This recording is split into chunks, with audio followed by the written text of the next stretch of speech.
네, 그 지난 1강은 집이란 왜 무엇인지, 뭐 집에 감춰한 사람 또는 이 쫓겨난 사람들의 이야기도 함께 들었습니다.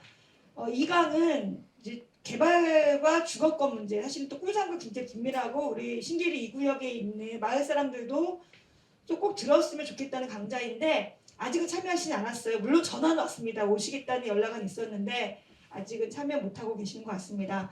오늘 또 중요한 주제에 말씀해 주실 분은 빅몬사연대의 우리 이원호 분께서 해주시도록 하겠습니다. 힘찬 박수로 모시겠습니다. 저는 방금 소개받은 빈곤사연대에서 활동하는 이원호라고 하고요. 또한 2009년에 여러분들 기억하고 계신 용산참사 당시에 용산참사 대책위 활동을 지금까지 계속 용산참사 진상규명의 사무국장으로 활동을 하고 있기도 합니다. 네, 이원호라고 합니다. 저는 오늘 주제대로 개발과 주거권인데 한국 사회 개발의 역사, 특히 도시 재개발로 불리는 이 개발 사업의 역사가 한편으로는 뭔가 우리 한국 사회 주택 문제를 해결하기 위한 수단으로 중요한 정책적 수단으로 활용되어 왔는데 이게 주택 문제를 해결하기 위한 정책이 오히려 우리의 주거권들을 침해해온 역사였다라는 점에 대해서 좀 권리적 측면에서 이야기를 해보려고 합니다. 구체적인 이 재개발 사업에 관련된 절차나 혹은 신길 2구역과 관련된 얘기가 오늘 되지는 않겠지만 전반적인 맥락에서 이 개발 문제에 대해서 좀 살펴보려고 합니다. 일단 몇 년 전에 2018년에 유엔 주거권 특별보고관이라고 하는 유엔의 여러 이제 그 사회권과 관련된 권리의 특별보고관 제도가 있는데 라일라니 파르하라고 하는 실제로 주거권 활동가, 캐나다의 활동가이면서 유엔의 주거권 특보를 하시는 분이 한국을 공식 방한을 했습니다. 저희가 그 주거 단체들이 한 2016년부터 주거권 특보에게 한국을 방문해서 한국의 주거 실태들을 조사하고 국제적인 기준에 부합하지 않는 것에 대한 권고를 내려달라 이런 요구들을 계속했었거든요. 그래서 2018년에 공식 방한을 했었고 물론 방한 이전에 시민사회에서도 관련된 자료들을 계속 보내고 정부에서도 보내고 또 한국에서 한 열흘간 이렇게 방한해서 조사한 다음에 다시 돌아가서 또 몇 개월 동안 관련된 자료를 가지고 2019년 1월에 유엔 인권위원회에 인권이사회에 한국의 주거 실태 보고서를 이 특보가 제출하면서 관련된 또 권고들이 내려오기도 했었는데요. 어쨌든 전 이분이 한국 방한 동안 여러 지역 다니고 사람들 만나고 이런데 일부 좀 같이 가기도 했었는데 이분이 방한 마지막에 했던 이 말이 굉장히 인상적이었어요. 뭐냐면 한국 시민들은 하루하루 살아가면서 주거권을 주장할 수 있다는 인식조차 없다는 것을 느꼈다. 이분도 한국이 경제 한 10위권 내의 국가 수준만큼 주거와 관련된 제도나 정책적인 설계나 이런 것들이 어느 정도 되어 있는데 그런데 사람들이 이 주거를 권리로 주장할 수 있다라고 사람들이 잘 생각하지 않더라라는 거예요.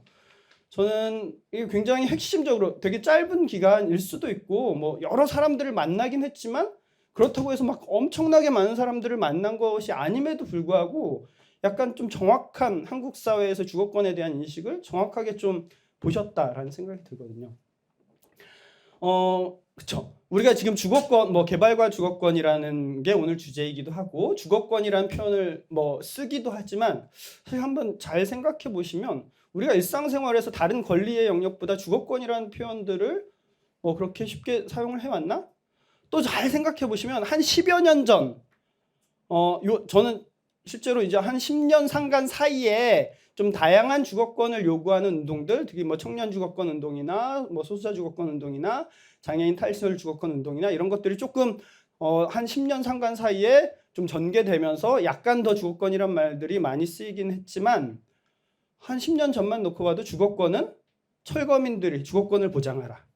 혹은 집 없는 거리 홈리스들의 주거권 요구한다.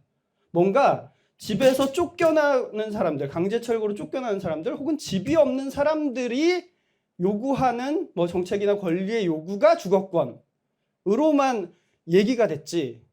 우리가 보편적인 권리의 담론으로 주거권을 얘기해 왔는가? 전 그런 기억이 잘 없는 것 같아요. 밑에 그림들 보시면 소위 말해서 그러니까 사회적 권리의 영역이기도 하지만 소위 대한민국 도시에서 살아가는 데 있어서 민중들이 느끼는 3대 위협, 뭐 도시 민생 3대 위협이라고 얘기하는 겁니다. 교육, 의료, 주거죠. 도시에서 살아가는데 굉장히 많은 부담이 생기고 일종의 민생에 어려움을 겪는 영역인데 한번 잘 생각해 보시면 우리가 교육의 공공성을 위한 투쟁, 의료의 공공성을 위한 투쟁들, 주거의 공공성을 위한 투쟁들, 어떤 기억들이 떠오르세요? 뭔가 우리는 교육의 공공성, 그게 뭐 물론 이제 전교조라고 하는 교원 단체들의 노력들 이런 것들이 쭉 있어 왔기 때문이기도 하겠죠. 의료도 의료의 공공성도 의료 관련 단체들이 쭉 투쟁을 해왔기 때문에 더 그럴 수는 있겠죠. 근데 뭔가 우리가 교육의 공공성이나 의료의 공공성을 가지고 사회적 권리로 요구하는 싸움들이나 투쟁들 그런 목소리를 내왔던 그런 기억들이나 역사들, 운동의 과정들은 우리가 쉽게 떠올릴 수 있는데 주거의 공공성과 관련돼서 우리는 어떤 투쟁의 역사를 갖고 있지? 떠오르는 게 아마 없을 것 같아요. 민주노총에서 교육 공공성, 의료 공공성을 위한 투쟁들을 했지만 주거의 공공성을 위한 투쟁들을 해왔나? 질문을 하면 아마 답변 못할 것 같아요. 뭔가 주거권과 관련된 투쟁은 그동안 철거민들의 투쟁의 권리의 요구 정도로만 인식되어 왔던 거죠. 그러다 보니까 한국에서는 집은 개인의 경제적 능력에 따라서 해결하거나 해결 못하는 문제들, 거기에서 보완적인 정책, 주거복지라고 하는 영역의 정책 정도를 뭐 전문가들이 요구하는 영역, 혹은 뭐 금융상품, 대출 상품들 정도에 관련돼서 사람들이 민감하게 작동하는 영역, 이렇게 얘기됐지 여기에서처럼 주거권을 주장할 수 있다. 그러니까 사회적 권리로 요구할 수 있는 사회적 권리라고 사람들이 인식하지 못하고 있다라는 거죠. 왜 그럴까? 사실 뭐 잘 모르겠어요. 그만큼 한국에서 주거가 물론 뭐 다른 나라도 마찬가지겠지만 그만큼 상품화돼 있다라는 게 아닐까 싶고, 주거가 상품화되는 데 있어서 저는 뭐 오늘 결론적으로 얘기하자면 결국 한국 사회에서 이 개발의 역사가 결국은 우리의 주거권, 권리로서의 주거권을 박탈해온 역사다라는 게 오늘 제 얘기의 결론이 될 것 같아요. 저는 뭐 지금의 시대 역시 난소공, 낙원구 행복동의 시대다라고 제목을 붙여봤는데요. 난소공 아시죠? 난장이가 쏘아올린 작은 공이라고 하는 70년대 후반, 78년에 나온 조세희 선생님의 그 소설집이죠. 거기에서도 이제 산동네 이제 철거 20일 안에 자진 철거하고 나가라는 계고장이 붙었던 그 달동네고, 밥을 먹고 있는데 철거반이 해머로 집을 부수던 그런 이야기가 나오는 소설 속의 동네이잖아요. 뭐 용산 참사 2009년에 있었을 때 바로 그 현장에 붙어있던 가운데 사진은 2009년판 난소공이라고 붙어있기도 했어요. 당시 2009년에 용산 참사 현장에 조세희 선생님께서 방문하셨고 관련된 글도 쓰셨죠. 이게 아직까지 우리 사회에, 자기는 78년에 70년대 후반에 이 소설을 썼을 때 더 이상 이렇게 돼서는 안 된다는 경고의 푯말과 같이 소설을 썼는데 이게 지금 21세기가 돼서도 이런 일이 있다는 것에 대해서 참담함을 이야기하기도 하셨는데, 맨 마지막은 2021년 작년에 한국일보가 창간 67주년으로 21세기 난장이가 쏘아올린 작은 공이라는 기획기사들을 실었던 거예요. 그러니까 여전히 우리는 지난 50년 동안의 개발의 역사들을, 그리고 거기에서 쫓겨나는 난장이들의 이 삶들이 계속해서 되풀이되고 있다라는 현실인 거죠. 제가 난소공의 구절 하나를 좀 갖고 왔는데 그 소설에 이런 말이 나옵니다. 그러니까 이 소설에 나오는 동네 이름이 낙원구 행복동이에요. 기억하시겠지만 어떻게 보면 이제 낙원도 아니고 행복하지도 않을 것 같은 이 동네의 이름이기도 하죠. 뭐 여러 중의적인 의미가 있을 것 같아요. 어떻게 보면 그래도 가난하지만 이렇게 우리가 모여 사는 이 동네가 낙원이고 행복이다라는 의미일 수도 있겠고, 혹은 누군가의 낙원과 행복을 위해서 우리들의 삶을 지옥으로 만드는 이 개발의 문제를 지적하는 의미도 있을 것 같은데, 그 소설에 이런 말이 나옵니다. 그러니까 지금 선생님이 무슨 일을 지휘하시는지 아십니까? 편의상 500년이라고 하겠습니다. 1000년도 더 될 수 있지만 방금 선생님은 500년이 걸려 집은 집을 헐어버렸습니다. 5년이 아니라 500년입니다. 이 소설에 이제 지섭이라고 하는 뭐 대학생이 그 철거반이 집을 부수니까 그것에 대해서 철거반에 항의하면서 당신이 지금 하는 일은 편의상 500년이 된 그런 집을 허무는 일이다라고 얘기하는 거예요. 근데 사실 이게 달동네 판자촌이거든요. 이 시기 판자촌은 정말 부수면 바로 밤에 또 짓고 이런 건물인데 그걸로 따지면 이 건물이 뭐 500년이 아니라 5년도 안 됐을 그런 건물이죠. 근데 결국 저는 이 말이 우리가 어떻게 보면 개발로 쫓겨 뭐 철거민들의 구호 중에 그런 것들이 있어요. 집은 철거해도 삶은 철거할 수 없다라는 구호를 하는데 단순히 집이라는 건물이 그 건물 자체는 뭐 5년, 2년, 뭐 10년, 20년 된 건물일지 모르겠지만 가난한 민중들이 땅에 뿌리를 박고 살아온 역사는 500년 혹은 1000년 이상이 된 그 역사인 거고 이렇게 우리들에 대해서 아무런 대책 없이 쫓아낸다는 것은 뿌리채 뽑아버린다는 것은 결국은 이게 5년 된 혹은 10년 된 집을 철거하는 게 아니라 500년, 1000년 뿌리 내린 우리들의 삶을 철거하는 거다라는 의미가 전 이 소설에서 얘기하는 게 아닌가 싶고 저는 이 개발 진행 과정에서도 바로 이런 부분들에 대해서 생각이 돼야 된다라고 봅니다. 그런데 이제 한국 사회의 일종의 주거 정책이라고 하는 것은 그러니까 뭐 단적으로 말하면 이제 그 건설 공급 위주의 주거 정책이었죠. 그러니까 뭐 이것에 대해서 계속 마이크가 좀 지직거리고 끊겼는데 지금은 배터리가 없네요. 어쨌든 예. 그러니까 한국의 주거 정책을 뭐 한마디로 이렇게 정리하는 분들이 성공한 건설 공급 정책, 분배 정책이다. 뭔가 건설 공급하는 것들은 그래도 빠른 시일 안에 대량으로 많이 공급을 했는데 그것이 제대로 분배되지 않았다라는 건데 저는 주거 정책, 뭐 주거권을 위한 정책적인 방향은 여러 가지가 있겠지만 크게 두 가지 방향이라고 생각해요. 하나는 주택 공급을 늘려서 집 없는 사람들이 집을 갖게 해주겠다. 그렇게 주거 문제를 해결해 주겠다라는 게 있고 하나는 소유하지 않아도 안정적으로 거주할 수 있는 정책들을 중심으로 가겠다. 물론 이 정책들이 단일하게 하나로만 되지는 않겠죠. 당연히 뭐 이 여러 가지들이 섞여서 융합돼서 가겠지만 한국의 주택 정책의 방점은 바로 전자였던 주택 공급을 늘려서 이 집 없는 사람들이 집을 갖게 해주겠다라는 것으로 주거 정책의 길을 제시를 하면서 왔고 그 주택 공급을 늘리기 위해서 이 도시개발, 재개발, 재건축, 혹은 주택 금융 상품들 이런 것들을 추진해 왔던 건데 특히 대규모 주택 공급 방식이 결국 민간의 자원을 동원해서 개발할 수 있도록 소위 말해서 민간이 개발할 수 있도록 규제를 풀어줌으로써 이 시장에서 개발 사업을 통해 주택을 공급할 수 있도록 하는 정책들을 펼쳐왔죠. 이게 한편으로는 정부가 돈을 안 들이고도 주택이 공급되는 방식인데 그런데 이게 왜 분배에 실패하느냐? 결국 이런 방식이 건설 재벌들이나 소수의 소유자들에게 개발 이익이 모두 다 향유되는 방식으로 작동해 왔던 거죠.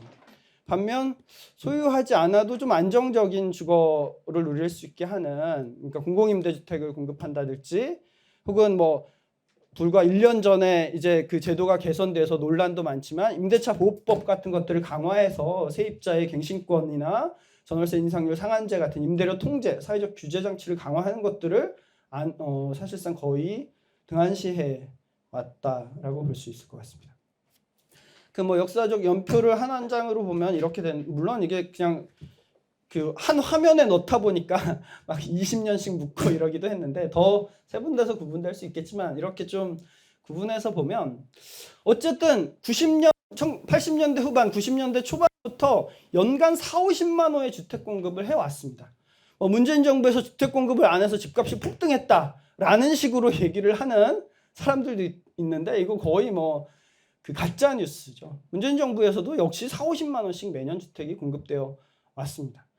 이렇게 이제 빠른 대규모의 주택 공급을 하면서 한편 실제로 뭐 한국의 절대적인 주택 공급 문제, 특히 이제 뭐 절대적 주택 공급 문제라는 건 소위 말해서 서울의 주택 공급 문제인 거죠. 서울의 부족한 주택 문제들을 어느 정도 해결해 왔던 건 사실인데 그런데 과연 이게 도대체 누구를 위한 개발이냐 이게 계속된 질문으로 남는 거죠. 그래서 어쨌든 지금까지 뭔가 개발, 발전, 공급 이렇게 가다가 2010년 이후에 뭔가 도시 재생, 포용도시 이런 관점으로 좀 전환되는 것처럼 보였었는데 다시 개발을 통한 공급 만능론이 지금 다시 또 주창되고 있는 시기입니다. 먼저 이 6, 70년대를 보면, 그러니까 60년대 그야말로 산업화 도시 시대인 거잖아요. 인구들을 산업역군이라는 이름으로 서울 특히 이 도시에서 흡수해서 그들의 노동력을 활용했던 거죠. 그런데 사실 국가 차원에서 이렇게 특히 서울이란 대도시로 몰리는 일종의 인용인구들에 대한 주거 문제를 해결해 줄 대책은 전혀 세우지 않았어요. 그러다 보니까 이들은 자력으로 청계천변이나 산등성이에 특히 이제 청계천변에 하천변에 판자촌을 형성하면서 집단적으로 스스로 그야말로 가난한 사람들이 스스로 주거 문제를 해결하고 그 안에서 서로 직장도 막 알아봐주고 그 안에서의 일종의 자조적인 공동체를 만들면서 형성이 됐던 거죠, 판자촌들이. 그러다 보니까 정부 차원에서도 60년대엔 이들의 노동력이 필요하잖아요. 마이크가 완전히 갔네요. 네. 이들의 노동력이 필요하니까 근데 주택 문제를 정부에서도 해결해 주지 못해. 그러니까 이런 판자촌에 대해서 사실 묵인과 방치를 했던 거거든요. 근데 묵인과 방치를 하니까 이게 너무 막 폭증하고 열악해지고 문제가 생겨. 그러니까 단속하고 철거하고. 근데 단속하고 철거하면 이 사람들은 다시 또 그날 밤에 판자 월기설기로 또 집을 짓고. 그럼 또 방치했다가 묵인했다가 또 좀 더 심해지면 단속하고 철거하고. 그랬다가 또 다시 지으면 묵인하고 방조하고. 이런 게 좀 계속 되다가 60년대 중후반, 70년대 초반 가면서부터 이제 달라지기 시작합니다. 그때 그 70년대 영동지구라는 강남 개발도 있었고 또 차관을 도입해서 개발하는 사업들도 시작됐지만 특히 일종의 청계천 일대라고 하는 서울 도심의 이 상업적 가치가 높아진 거예요. 그래서 청계천 민자 투자라는 것들을 활성화하기 시작한 시기이거든요. 민자를 유치해서 개발하는 사업들이 활성화되니까 이제 이렇게 난립한 판자촌들을 그냥 둘 수가 없게 된 거죠. 이때 등장하는 인물. 그러니까 제 세대만 하더라도 불도저 시장 하면 딱 떠오르는 게 이명박 이런 거잖아요. 우리 이명박 서울시장 할 때 불도저 시장이다. 현대건설 출신의 불도저 시장 이렇게 얘기했는데 아마 이렇게 그 앞에 계신 선생님이나 연배에서는 불도저 서울시장 하면 김현옥이라는 인물을 떠올리실 거예요. 저는 자료를 통해서만 봤지만 그러니까 사실 이명박의 몇 배쯤 되는 사실 서울의 도시개발이나 근간을 거의 다 서울의 이 한강에 다리를 놓는 것도 거의 다 했던 시장 중에 하나인데 군 출신이죠. 그 박정희 때 군 출신 서울시장이고 내려놓고 할까요 그냥? 네. 군 출신 서울시장이고 이 김현옥 시장은 그야말로 군사작전 하듯이 서울의 도시개발을 추진했던 사람인데 이제 이 청계천 일대 서울 도심이 가치가 높아지고 민자 투자를 통한 개발 가치가 높아지니까 이 난립한 판자촌들에 대한 정리가 필요했던 거고 그게 이제 박정희 대통령의 지시였던 거죠. 그러니까 이 사람이 군사작전 하듯이 이것을 추진하는데 당시에 서울의 무허가 판자촌이 약 14만 동, 한 13만 6천 동 정도가 있었다고 해요. 근데 그 14만 동 중에 9만 동을 없애는 계획이었어요. 그리고 한 5만 동 정도, 4만 5천 동 정도는 현지 계량 방식으로 양성화하고 9만 동 정도를 없애야 되는데 이걸 그냥 철거만 하고 없애버린다고 이 사람들이 없어지는 건 아니잖아요. 그러니까 대책이 필요했죠. 그리고 그런 그 강압적인 그야말로 불도저식 철거 과정에서 여러 저항들도 있었고 그래서 이제 정책적으로 추진한 건 하나가 시민 아파트 건립하는 거랑 하나가 철거민 집단이주 정착지를 조성하는 사업이었습니다. 근데 이 얘기는 아마 지난 시간에도 아주 간략하게 얘기가 됐던 걸로 알고 있어요. 그 시민 아파트 건립 사업은 68년부터 71년까지 3년 동안 서울 시내 한 2,000동 정도의 시민 아파트를 건립한다라는 계획이었고 이걸 아주 불도저처럼 몰아붙였죠. 그러다가 1970년 4월에 와우 아파트 붕괴 사건이라고 하는 그렇게 건립된 날림으로 건립된 시민 아파트가 와르르 무너지면서 33명이 사망하는 이 사건이 있었습니다. 그래서 당시까지 시민 아파트는 한 450동, 500동 못되게 건설된 상황이었는데 이 와우 아파트 붕괴 사건 이후에 시민 아파트 건립 계획은 중단돼서 더 이상 건립하지 않았습니다. 이 시민 아파트도 진짜 그야말로 군사작전 하듯이 건립을 한 거잖아요. 그리고 이게 약간 산비탈에 지었어요. 이게 정확한 약간 야사로 나오는 얘기는 왜 그렇게 산비탈에 이 아파트를 짓느냐라는 것에 대한 문제 제기가 있었는데 그때 김현옥 시장이 그런 말을 했다고 해요. 야, 이렇게 높은 데 져야 저 청와대에 계신 각하께서 볼 수 있지 않느냐라고 하면서 졌다고 하는데 어쨌든 그렇게 추진했던 사업이 워아파트 붕괴 사건으로 중단이 됐습니다. 시민아파트로 사실 뭐 아까 이천동 건립계획이라 그랬으니까 이걸로 해결할 수 있는 거는 많지는 않았죠. 원래 9만 동을 철거해야 되니까. 그러니까 대부분은 결국 철거민 집단위주 정착지를 조성하는 사업이었습니다. 그게 우리가 알고 있는 소위 말해서 달동네, 산동네라는 게 대부분 철거민 집단위주 정착지로 조성된 거예요. 그러니까 도심에 있던 청계천이나 하천변에 있던 철거민들을 대규모로 소개하면서 저런 산등성이에 이제 이 땅에 군용천막이나 벽돌 같은 거 주면서 너네들 여기 가서 살아라 라고 했던 게 달동네로 형성된 겁니다. 그래서 뭐 노원구 백사마을이나 뭐 신림동 이런 데들도 다 특히 이제 저쪽 노원구나 이런 데는 당시엔 경기도였던 거거든요. 그런 산등성이로 다 소개하는 게 그렇게 이제 이주를 시켰고 그게 이제 달동네가 된 거고 또 하나가 가장 큰 게 여러분들이 뭐 교과서에서도 많이 배우고 지난 시간에도 간략히 언급한 광주대단지죠. 지금의 성남의 광주 대단지 300만 평이 되는 땅에 철거민 대규모 집단이주 정착지를 조성하는 사업이었습니다. 그때 10만 세대를 이주시키는 광주 대단지에만 10만 세대를 이주시키는 계획이었고 이 일종의 광주 대단지 항쟁이 있었던 당시는 한 2만 5천 세대 정도가 거주하고 있었다고요. 근데 뭐 광주 대단지라는 게 뭐 지난 시간에 간략히 나왔지만 뭐 일부는 거기 가면 너네가 땅을 불화받을 수 있고 저렴하게 자기 땅을 갖고 네 집을 짓고 살 수 있다 이런 일종의 그런 말로 해서 몰려든 사람들도 있고 이런 판자촌 철거하면서 그야말로 쓰레기 차에 실어서 거기다 버려졌다는 그런 이야기들도 있고 그러면서 이제 대규모 집단이주 정착지가 만들어졌는데 거기에 아무런 기반 시설이 없는 거예요. 그냥 산등성이에 나무만 베어놓고 거기에 군용천막이랑 벽돌 나눠주고 여기에서 너희들 집 짓고 살아라라고 한 거거든요. 이 사람들이 근데 다 서울에서 일해야 되는데 서울로 나오는 대중교통은 하루에 한두 개 버스 다니는 거밖에 없고 그것도 한참 걸어 내려와야 되고 상하도 시설 전혀 안 돼 있고 그런 열악한 가운데서 살았던 거죠. 근데 이 당시 광주대단지 이 집단이주 정착지 조성 사업의 정식 명칭이 뭐였냐면 광주군 주택단지 경영사업이었어요. 그러니까 철거민 이주 사업이 아니라 광주군 주택단지 경영사업이었는데 이건 뭐냐면 이게 서울시 땅들인 거잖아요. 이렇게 쭉 땅들이 있는데 여기에 일단 사람들을 몰아넣어 아무런 이게 뭔가 대책 없이 개발한 거 선개발 후 이주가 아니라 선이주 후 개발 개념인데 일단 이주시켜놔. 그럼 사람들은 어떻게든 알아서 거기에 도시를 이루고 살아간다. 그러면 여러 가지 뭐 상가도 생기고 뭐도 생기고 이러면서 도시가 되면 땅값이 올라가잖아요. 그럼 그 주변 남겨뒀던 채비지 땅들의 땅값이 올라가고 그걸 이제 나중에 팔아서 또 쓰는 이런 일종의 경영사업이라는 이름으로 추진했던 사업 중에 하나였던 거죠.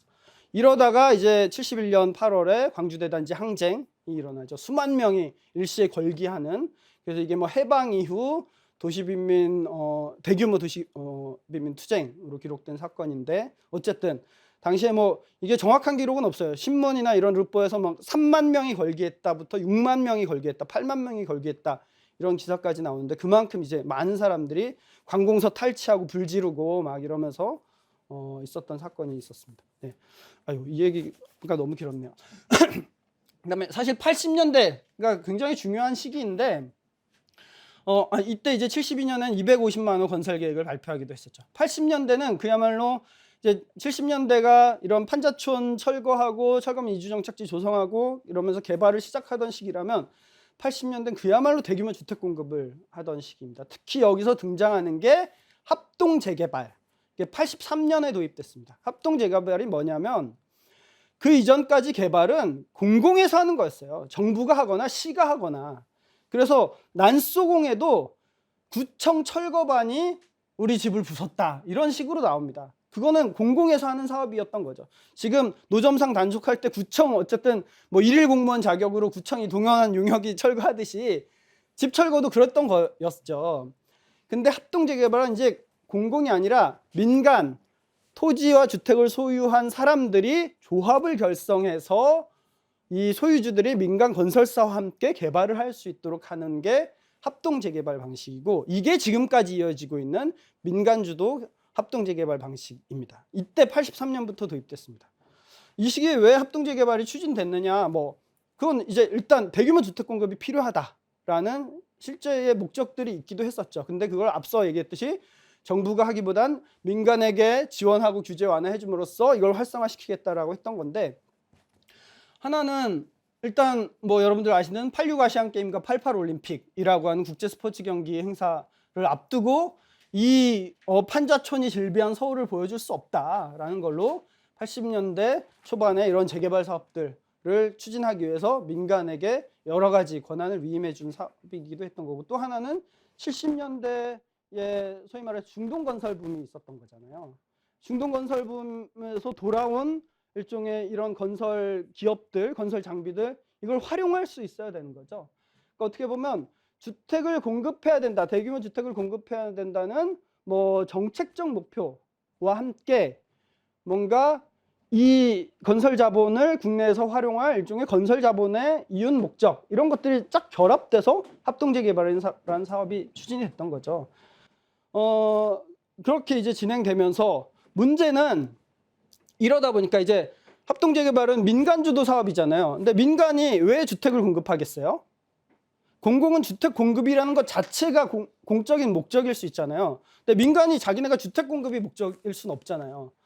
이 사업을 통한 이윤을 추구하는 게 목적일 수밖에 없죠. 이건 잘못된 게 아니죠. 어떻게 보면 맞는 거예요. 민간 사업자로서 내가 돈을 벌려고 이 사업을 하는 거예요. 근데 돈을 벌려면 어떻게 해야 되겠어요? 더 빨리 개발을 해야지 되는 거죠. 근데 빨리 개발을 하려면 빨리 철거하고, 빨리 철거하려면 빨리 쫓아내야 되죠.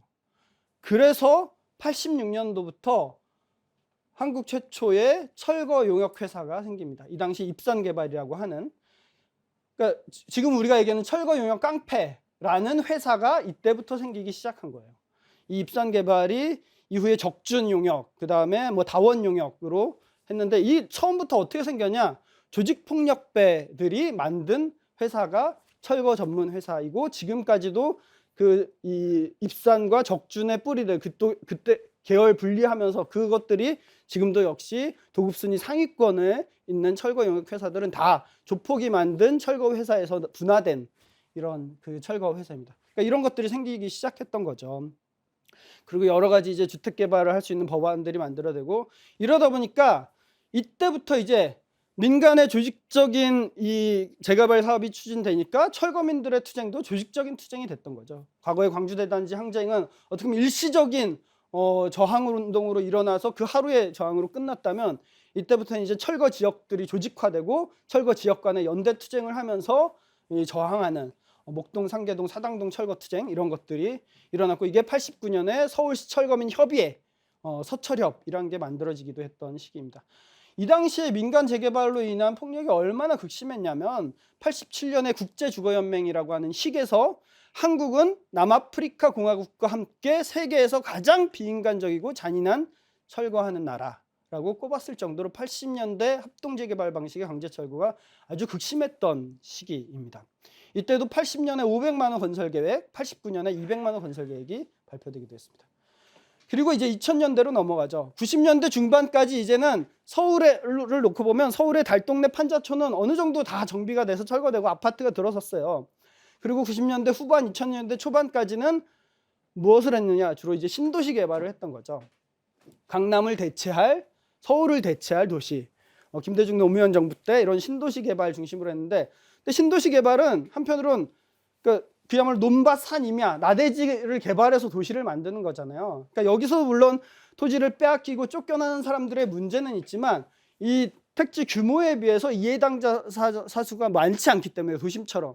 그러니까 이 시기 철거민 투쟁이 뭔가 사회적으로 주목받지 못했던 시기인 거죠. 80년대, 90년대 중반까지만 해도 철거민들의 투쟁이 사회적으로 엄청나게 일종의 민주화 투쟁과 함께 연결되면서 갔던 게 90년대 중반 이후 2000년대 초반까지는 이제 그런 것들이 좀 일종의 고립된 철거민들의 투쟁으로 가겠던 시기인데, 그러다가 다시 2000년대 초반에 누가 등장합니까? 이명박 서울시장 제2의 불도저 시장이 등장하죠. 그래서 이명박 시장 그리고 2000년대는 바로 IMF 97년 IMF 이후의 시기인 거잖아요. 이때부터 일종의 신자유주의 금융화가 시작되고 바로 이 건설 사업에서도 대규모 금융 자금들이 동원되는 방식. 그래서 뭐 PF 개발이라고 해서 프로젝트 파이낸싱이라고 하는 개발 계획만 가지고 엄청난 자금들 투자 회사들을 모아서 대규모 개발 사업을 추진하는 게 이때 막 추진이 됩니다. 그러면서 서울시는 뉴타운 개발이라는 거를 발표를 하죠. 2002년에 이명박 시장이 뉴타운은 기존의 재개발 지역들을 하나의 광역 단위로 묶어줘서 좀 통합적인 개발을 하자라는 측면으로 포장이 됐었죠. 그런데 이제 이걸 하면서 사실상 상위법에 보다도 더 이 조례를 통해서 상위법을 뛰어넘는 일종의 규제 완화를 통해서 개발구역들을 지정하면서 추진했던 상황입니다. 그래서 보통 이제 2002년에 1차 뉴타운으로 왕십리 기름 또 어디였죠? 왕십리 뉴타운, 기름 뉴타운, 은평 뉴타운이었나요? 이렇게 세 군데가 시범 사업으로 시작됐는데 보통 정부의 시범 사업이란 건 시범 사업을 통해서 이 사업이 추진할 만한지 안 하는지 결과를 보고 나서 하는 거잖아요. 근데 2002년에 1차 시범 뉴타운 발표하고 바로 다음 해에 2차 뉴타운, 그 다음 해에 3차 뉴타운에서 총 35개 뉴타운을 발표했는데 이게 35개 뉴타운이라는 건 35개 구역이 아니에요. 뉴타운이라는 게 하나 작은 데는 뭐 한 대여섯 개 구역이고 많은 데는 한 대여섯 개까지 되는 구역들도 있어요. 그러니까 35개 뉴타운 총 150개 구역들을 한 2, 3년 안에 지정을 한 거죠. 이게 그 당시만 하더라도 지난 한 40년간 지정된 서울시 개발 면적의 거의 3분의 1 이상을 몇 년 안에 막 지정해서 추진하는 사업이었던 거거든요. 그랬던 시기. 그다음에 이때에 이제 도정법이라고 하는 우리가 여러분들이 뭐 이 재개발 관심 갖기 시작하면서 이제 접한 것들이 만들어지기 시작하고 또 도척법이라고 해서 이거는 뉴타운법입니다. 뉴타운 특별법이죠. 2006년에 만들어졌는데 어쨌든 뭐 이런 게 되고 그리고 이게 이제 용산 참사로 발생하는데 이게 아까 얘기했듯이 뭔가 90년대 중반 그러니까 그 이전까지의 개발로 놓고 보면 달동네 뭐 판자촌 이런 데들을 개발하는 거였잖아요. 그게 90년대 중반까지 어느 정도 마무리가 됐어요. 그래서 이제 그 신도시 개발을 하다가 다시 2000년대에 서울 도심을 광역 개발하는데 이제 서울은 달동네 판자촌이 즐비한 서울이 아니라 상권을 중심으로 발달한 서울인 거죠. 그러다 보니까 여기서부터 상가 세입자 문제가 생기기 시작한 거예요. 근데 그동안 80년대, 90년대 특히 이제 주거 세입자죠. 그 당시 철거민들의 투쟁은 이런 주거 세입자들이나 무거 가옥주들의 투쟁을 통해서 여러 사람들이 희생되고 죽어가고 다치면서 그나마 주거 세입자와 관련된 대책들이 제도화돼 왔던 거거든요. 뭐 공공임대주택이 만들어지고 주거 이전비나 뭐 이런 것들 이주 대책이 수립되고 이랬던 거라면 그 이전까지 상가 세입자와 관련된 갈등들이 없었으니까 상가 세입자와 관련된 대책이라는 게 수립되지 않았어요. 손실보상 외에는. 그런데 대규모 서울 뉴타운 개발을 해. 그러니까 여기서부터 이제 상가 세입자들의 문제가 폭발하기 시작한 거죠. 제도는 이들을 위한 대책은 마련되지 않았는데 대규모 서울 개발을 하니까. 그래서 이때부터 실제로 철거민 운동 조직도 그 이전까지만 해도 주거 세입자들이었거든요. 거의 뭐 99%. 근데 이때부터 역전하기 시작해서 지금은 뭐 90%가 상가 세입자들이잖아요. 이렇게 해서 상가 세입자 문제가 폭발했고 그게 정점에 2009년 용산 참사가 발생했다. 근데 2008년에 세계 경제 위기, 금융 위기가 있었던 거잖아요. 서브프라임 모기지 사태나. 그러면서 사실 세계 경제 위기가 있었고 사실상 부동산 경기 하락세에 접어들었는데 이 뉴타운은 한국에서는 욕망으로 작동을 했던 거죠. 그래서 2008년 총선에서 그때가 총선이 있던 해입니다. 그때 당선된 후보들, 그때 이제 오세훈이 서울시장 하고 있을 때죠. 오세훈이 뭐 4차 뉴타운 하겠다, 50개 뉴타운 추가 지정하겠다는 공약으로 당선이 됐었고 그 전해에 그다음에 2008년엔 총선에 나온 후보들이 다 뉴타운, 민주당도 다 뉴타운 하겠다, 오세훈하고 협의했다 막 하면서 다 뉴타운 공약 냈고 그때 당선된 사람들 아마 한겨레 20일이었을 거예요. 제목이 선거 후에 타운돌이들이라고 제목을 붙였어요. 당선된 국회의원들. 그만큼 사실상 2007년 8년 경제위기로 부동산 경기가 세계적인 하락세였음에도 불구하고 한국은 뉴타운 욕망이 작동하면서 2009년까지도 이 뉴타운이 막 정점으로 개발의 욕망이 가다가 어떻게 보면 그 정점에 용산 참사가 되게 당사자들에게 굉장히 죄송스러운 말씀일 수 있지만 어떻게 보면 이 개발의 욕망이 폭발한 그 정점에서 용산 참사가 필연처럼 발생했던 거고, 그 이후에 한국은 한 10년 동안 부동산 또 장기 침체기를 겪다가 다시 또 막 이러고 있는 거죠.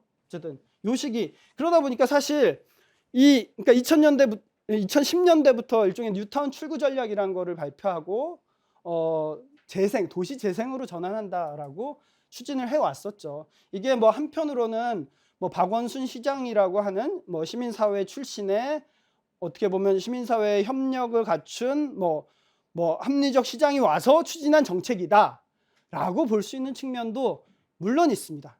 그런데 이제는 이런 대규모 금융을 동원한 개발 사업을 추진할 수 없었던 거예요. 그런 경기 여건이 되지 않았던 거예요.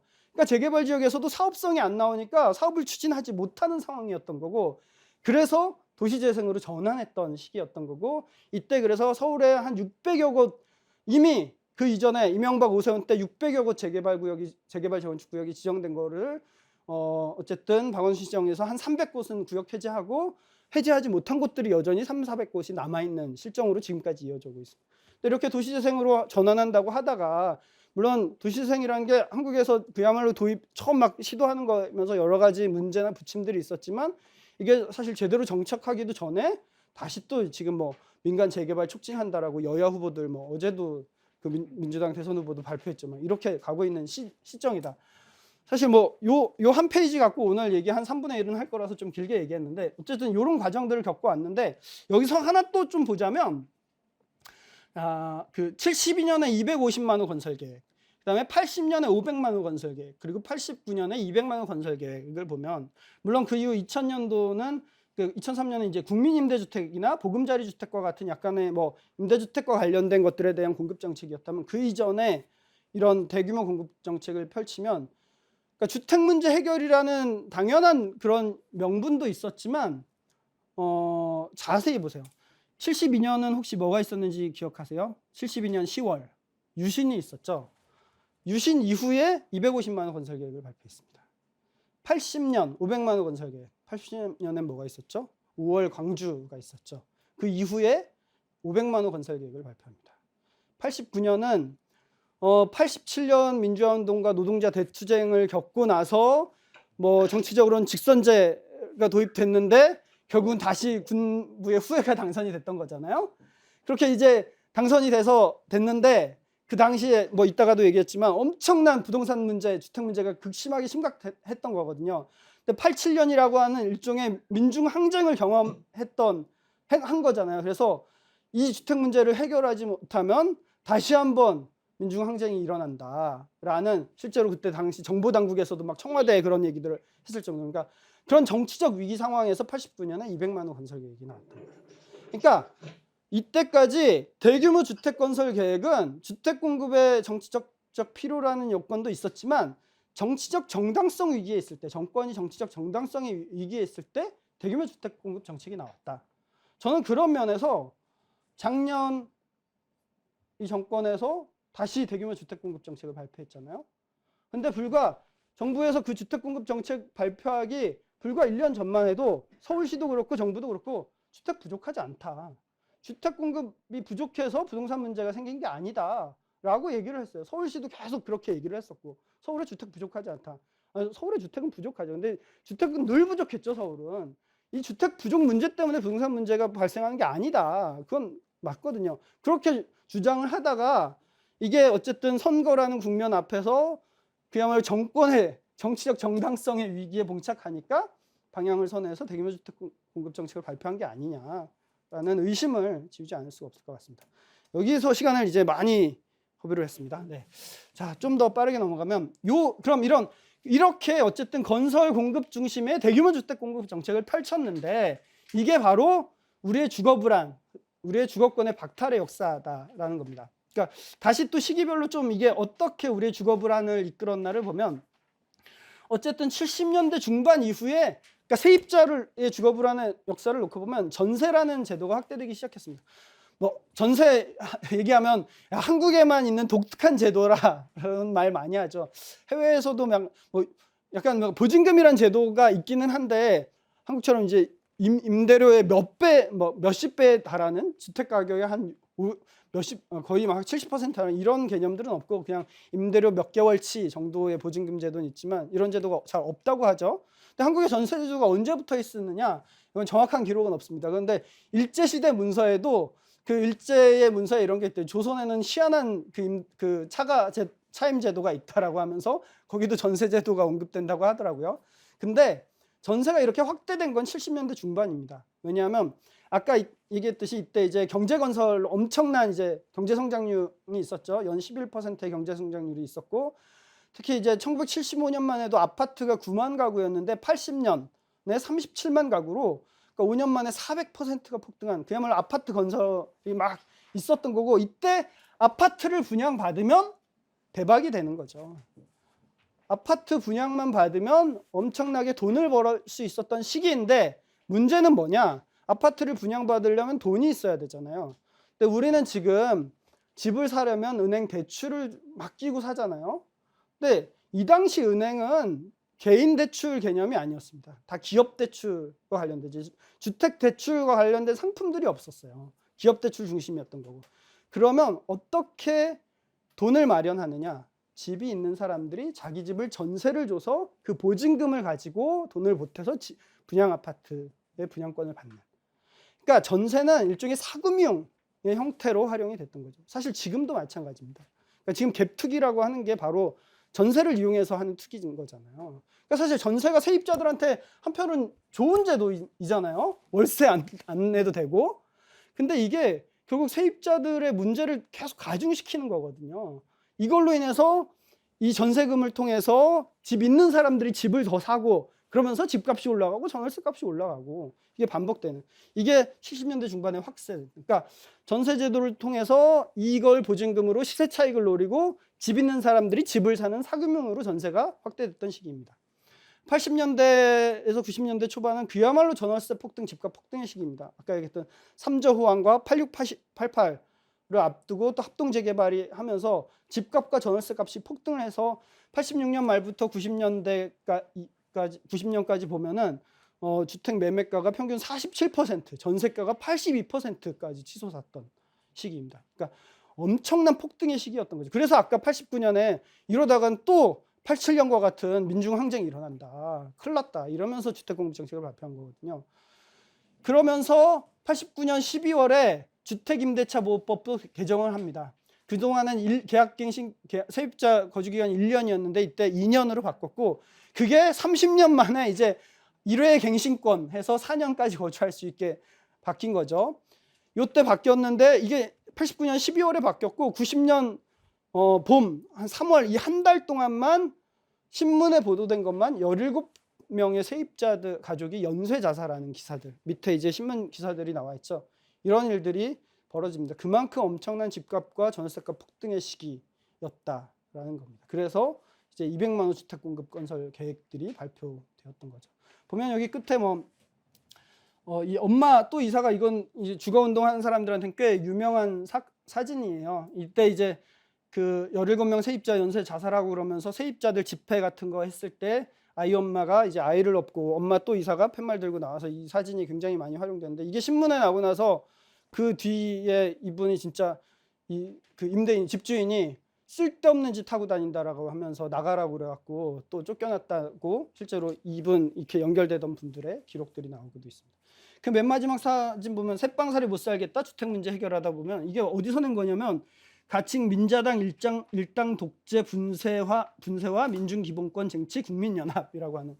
그러니까 이만큼 이 당시에 주택 문제, 전월세 문제가 심각하니까 일종의 사회운동 진영에서도 새빵살이 못 살겠다, 주택 문제 해결하자 이런 구호들이 나오기 시작했던 거죠. 네, 그런 시기였다.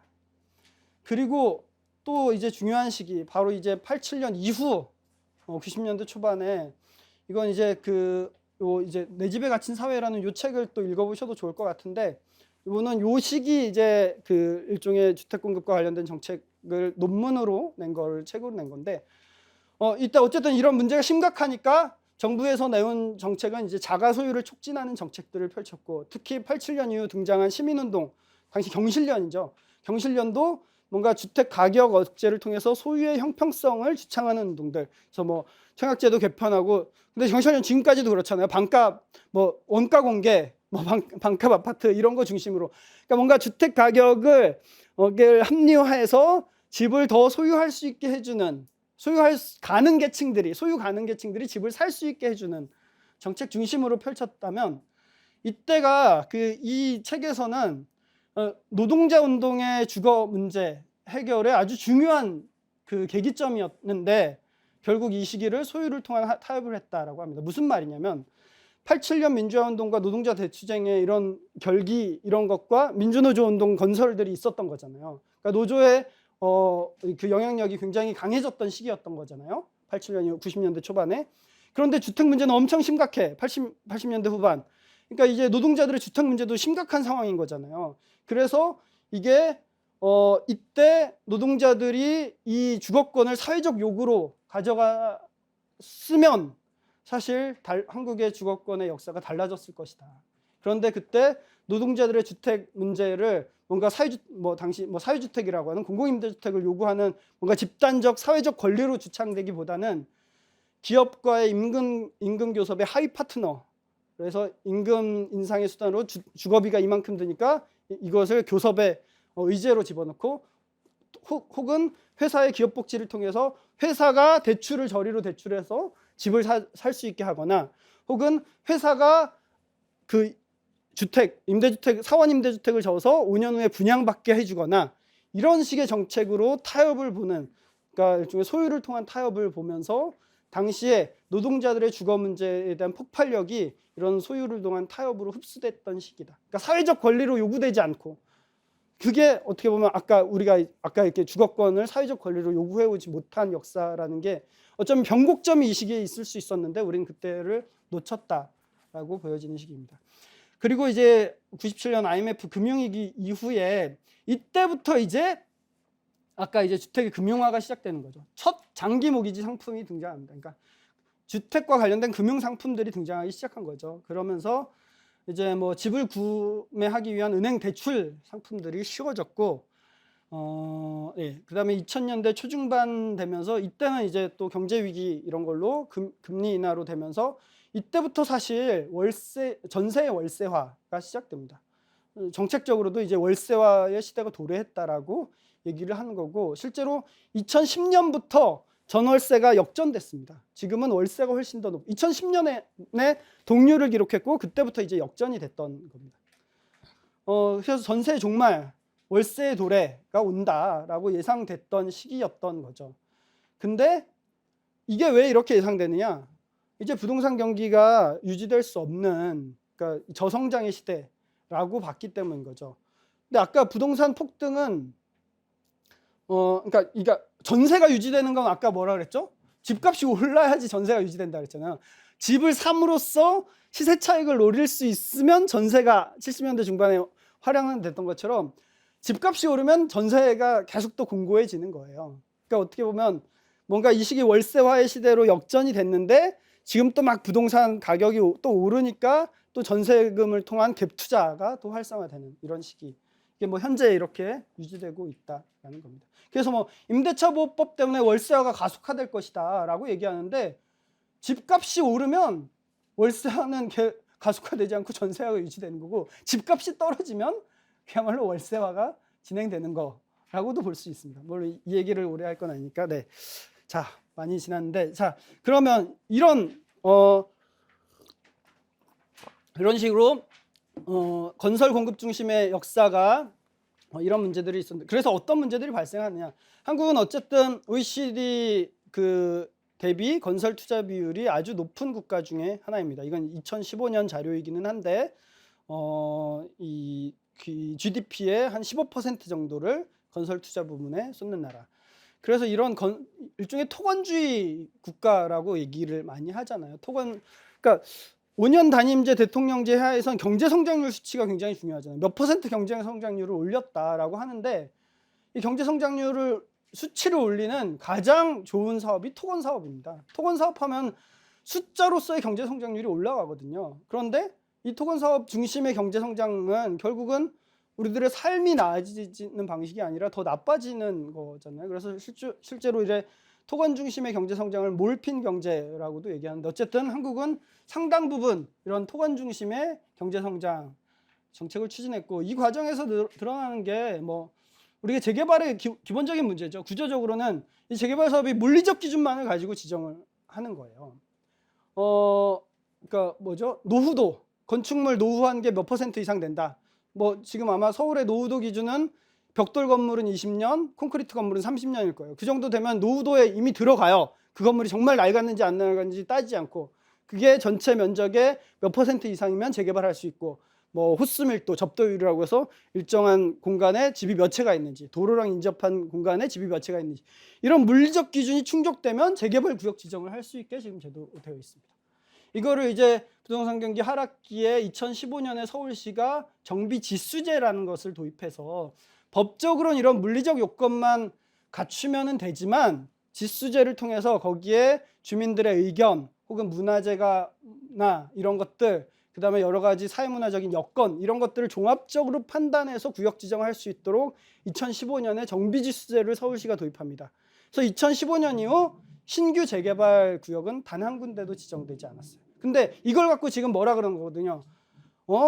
2015년 이후 재개발 하나도 지정 안 돼서 이렇게 서울의 주택공급 문제로 집값이 폭등했다라고 주장하는데, 아니에요. 아까 얘기했듯이 지금도 바로 2008년, 9년 이명박 오세훈 때 지정해 놓은 재개발 재건축 구역이 지금도 400곳이나 여전히 있습니다. 이것도 앞으로 계속 진행되는 과정에 있죠. 근데 이거를 오세훈이 들어오자마자 정비지수제 폐지했습니다, 지금. 그 다음에 어쨌든 이거는 대규모 신속한 주택 공급을 목표로 하니까 전면 철거 방식이잖아요. 그러니까 이런 전면 철거 방식의 주택 개발을 하고, 그러니까 해외 선진국들은 이런 방식의 개발을 하고 있지 않거든요. 그런데 한국은 일단 다 철거하는 방식. 여기에서 보다 보니까 문제는 뭐냐면, 재개발 사업은 민간 토지 주택 소유주들이 민간 건설사랑 하는 사업이지만 민간 개발 사업이 아닙니다. 원칙적으로 말하면 이건 공익 사업이에요. 도시계획적 차원에서 집 하나 짓고 부수는 게 아니라 거기에 도로도 만들고 공원도 만들고 필요하다면 뭐 기반 시설들이나 뭐 종교 시설도 그렇게 들어가는데 이런 것들을 만들고 도시계획적 차원에서 이루는 공익 사업인 거거든요. 그래서 공익사업법에 따른 보상 체계의 툴에 들어갑니다. 근데 뭐냐면, 공공이 이것을 다 못하니까 민간에게 공공의 권한을 위임해서 추진할 수 있도록 한 게 합동 재개발이거든요. 그래서 재개발 조합은, 민간 소유주들의 재개발 조합은 공익적 법인 성격을 가지고 이 사업을 추진합니다. 그래서 바로 이 조합이 강제 수용권을 갖는 거예요. 강제 수용권이라는 건 사실 어마어마한 권한이죠. 공공이 행할 수 있는 권한이에요. 그러니까 수용권과 관련된 여러 논란들은 있지만, 어쨌든 절대적 사적 소유권의 인정이 아니라 공적인 필요, 공공복리의 필요를 위해서는 사적 소유도 제한할 수 있다라는 의미의 수용권인 거거든요. 그럼 개인의 토지와 주택이라는 것들을 공공복리를 위해서 강제 수용해서 사용할 수 있어야 되는데, 그러면 그것은 그야말로 공공복리 실현이 돼야 되는데 그거를 민간에게 위임해서 하는 거예요. 근데 민간은 공익을 실현할 주체가 아니잖아요. 이윤을 추구하는 주체인 거고, 여기에서 이제 모순이 생기는 거죠. 이윤 추구하는 주체에게 공공의 수용권까지 넘겨줘서 이 사업을 추진하게 하는, 그 과정에서 사실상 공공성이 완전히 이제 없어지는 거죠. 그래서 막 재개발 문제로 막 이 구청 같은 데 가서, 요즘은 좀 덜하지만 한참 뉴타운 재개발 심할 때 따지면은, 아니 이거 왜 구청 와서 얘기하냐, 조합 가서 얘기하라, 이거 땅 있고 집 있는 사람들이 자기 땅 자기 집 갖고 개발한다고 하는데 왜 이거를 구청에 와서 얘기하는, 이건 완전히 공공이 자기네가 해야 될 사업을 위임해서 했으면 이게 공익성 있게 가도록 관리 감독하고 그래야 되는데, 전혀 그냥 땅 따먹기 할 금만 거주고 알아서 하라, 이렇게 방치해 놓고 있다. 이런 문제들. 그 다음에 이게 사업성 중심이기 때문에 부동산 시장 변화에 매우 의존적입니다. 아까 얘기했듯이 2010년대에 왜 재개발이 추진이 안 됐냐고요. 규제가 강해서 추진이 안 된 게 아니에요. 규제를 막 이명박이 풀어줬는데도 못했어요. 왜? 전 세계적인 부동산 경기 하락세 때문에 부동산 개발로 이익을 얻을 수 없으니까 민간 조합도 사업성이 안 되는 거예요. 왜 신길 2구역이, 정비구역 여기 언제 지정됐죠? 2009년쯤에 지정됐어요. 왜 아직도 사업 시행 인가도 못 받고 왜 이렇게 했어요? 10년 동안 부동산 경기 하락 때문에 사업성이 안 나오기 때문이거든요. 지금 몇 년 전부터 주택 가격 막 폭등하니까 다시 이제 재개발 지역들이 여기저기서 하겠다고 막 이러는 거거든요. 그러니까 부동산 시장 변화에 의존적일 수밖에 없어요. 왜? 이거는 손해가 나더라도 공공 복리 실현을 위해서, 공익적 목적을 위해서 국가가 한다는 게 아니라 민간의 이윤을 위해서 하기 때문에 이게 시장에 의존적일 수밖에 없죠. 그러다 보니까 뭐 역사성, 공동체성 이런 것들 다 파괴되는 거고, 아까 얘기했듯이 과다한 정비구역 지정들 이명박 5선 때 그러면서 막 추진하고, 여기서 뭐 정보 왜곡이나 뭐 보상 문제 심각하죠. 감정평가, 뭐 손실보상 이런 거, 강제퇴거 문제. 그다음에 이 개발로 주변의 땅값, 집값은 상승하는데 이것에 대한 또 공적 환수 장치는 한국은 없잖아요. 그러니까 사실 여기에 집 갖고 있는 사람들도 이거 보상으로는 옆 동네 이사를 못 가는 거예요. 여기서 이득을 보는 사람은 누구냐? 투기적 목적으로 소유한 외지 소유인들인 거거든요. 근데 개발이 추진될수록 여기에 외지 소유 비율이 훨씬 더 높아지죠. 그러니까 이 개발사업은 주민들이 하는 사업이라고 얘기하거든요. 그 주민은 소유주들이죠. 근데 소유주들 중에서도 다수는 외지 소유주들이에요. 여기 살지 않는 사람들이 이 재개발 사업을 주도하고 결정하고 추진한다. 여기에서 발생하는 문제들인 거죠. 그런데 시간 관리,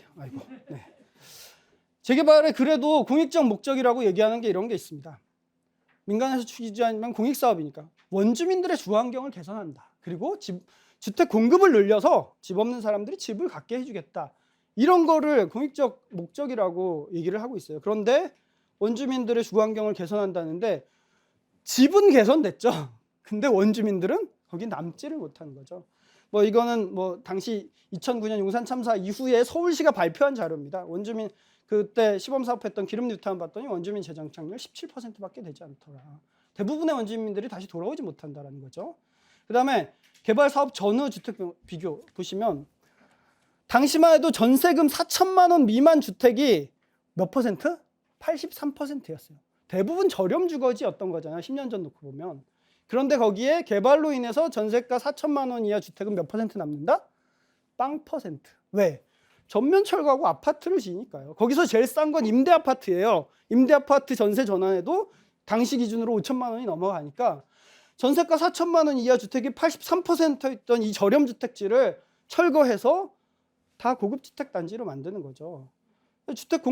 그래서 뭐 주택 공급이 늘어났느냐? 물론 이 소형 저렴 가구들 줄어들고 중대형 아파트 되니까 실제로 뭐 늘어난 것도 별로 없다고는 하지만 숫자가 늘어나도 이 늘어난 주택이 누구에게 갔느냐라는 거죠. 누구에게 갔느냐? 자, 이 그래프를 보시면 이게 자가점유율이나 전월세 점유율인데 자가점유율을 볼게요. 1980년에 58.6%였습니다. 물론 이 당시 이제 농촌 주택들 막 이런 것들이 있으니까 그랬겠죠. 그리고 2018년 기준 57.7%입니다. 자가 점유율 보시면 그러니까 60% 이하, 55% 전후에서 큰 변동이 없어요. 부수고 짓고 연간 4, 50만 원의 주택을 공급했는데, 그래서 집 없는 사람이 집을 갖게 해주겠다고 했는데 자가에 거주하는 사람 비율은 변화가 없는 거예요. 왜?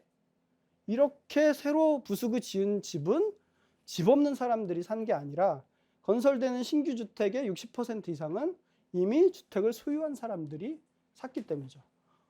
근데 아까 얘기했죠. 왜 그게 가능하겠어요? 옆에 보시면 이게 지난 시간에 PIR이라고 이게 연소득으로 주택을 사기 위해서 몇 년이 걸리냐 이런 건데, 뭐 여기 보면 막 16.8년, 막 14.5년 막 이런 얘기 나오잖아요. 이건 정상적인 노동소득으로 집을 못 산다는 거예요. 한 푼도 안 쓰고 10몇 년 모아야 집 산다는 건데 이건 못 산다는 거잖아요. 그럼 어떻게 집을 사느냐? 그래서 집 없는 무주택자가 집 사기는 이렇게 어려운데 예를 들어서 집 2채 있는 사람이 한 채 더 사는 거는 어떨까요? 2채로 집담보 대출 받고 거기 뭐 전세금 자금 동원해서 집을 사는 거죠. 5채 있는 사람이 7채 만드는 거, 10채 있는 사람이 15채 만드는 거, 집으로 집을 사는 거죠. 그러니까 이 구조에서는 집을 아무리 공급해도 누가 더 집을 사기 쉽냐? 집 있는 사람들이 사기 쉬운 거죠. 그러니까 자가율은 늘어나지 않아요.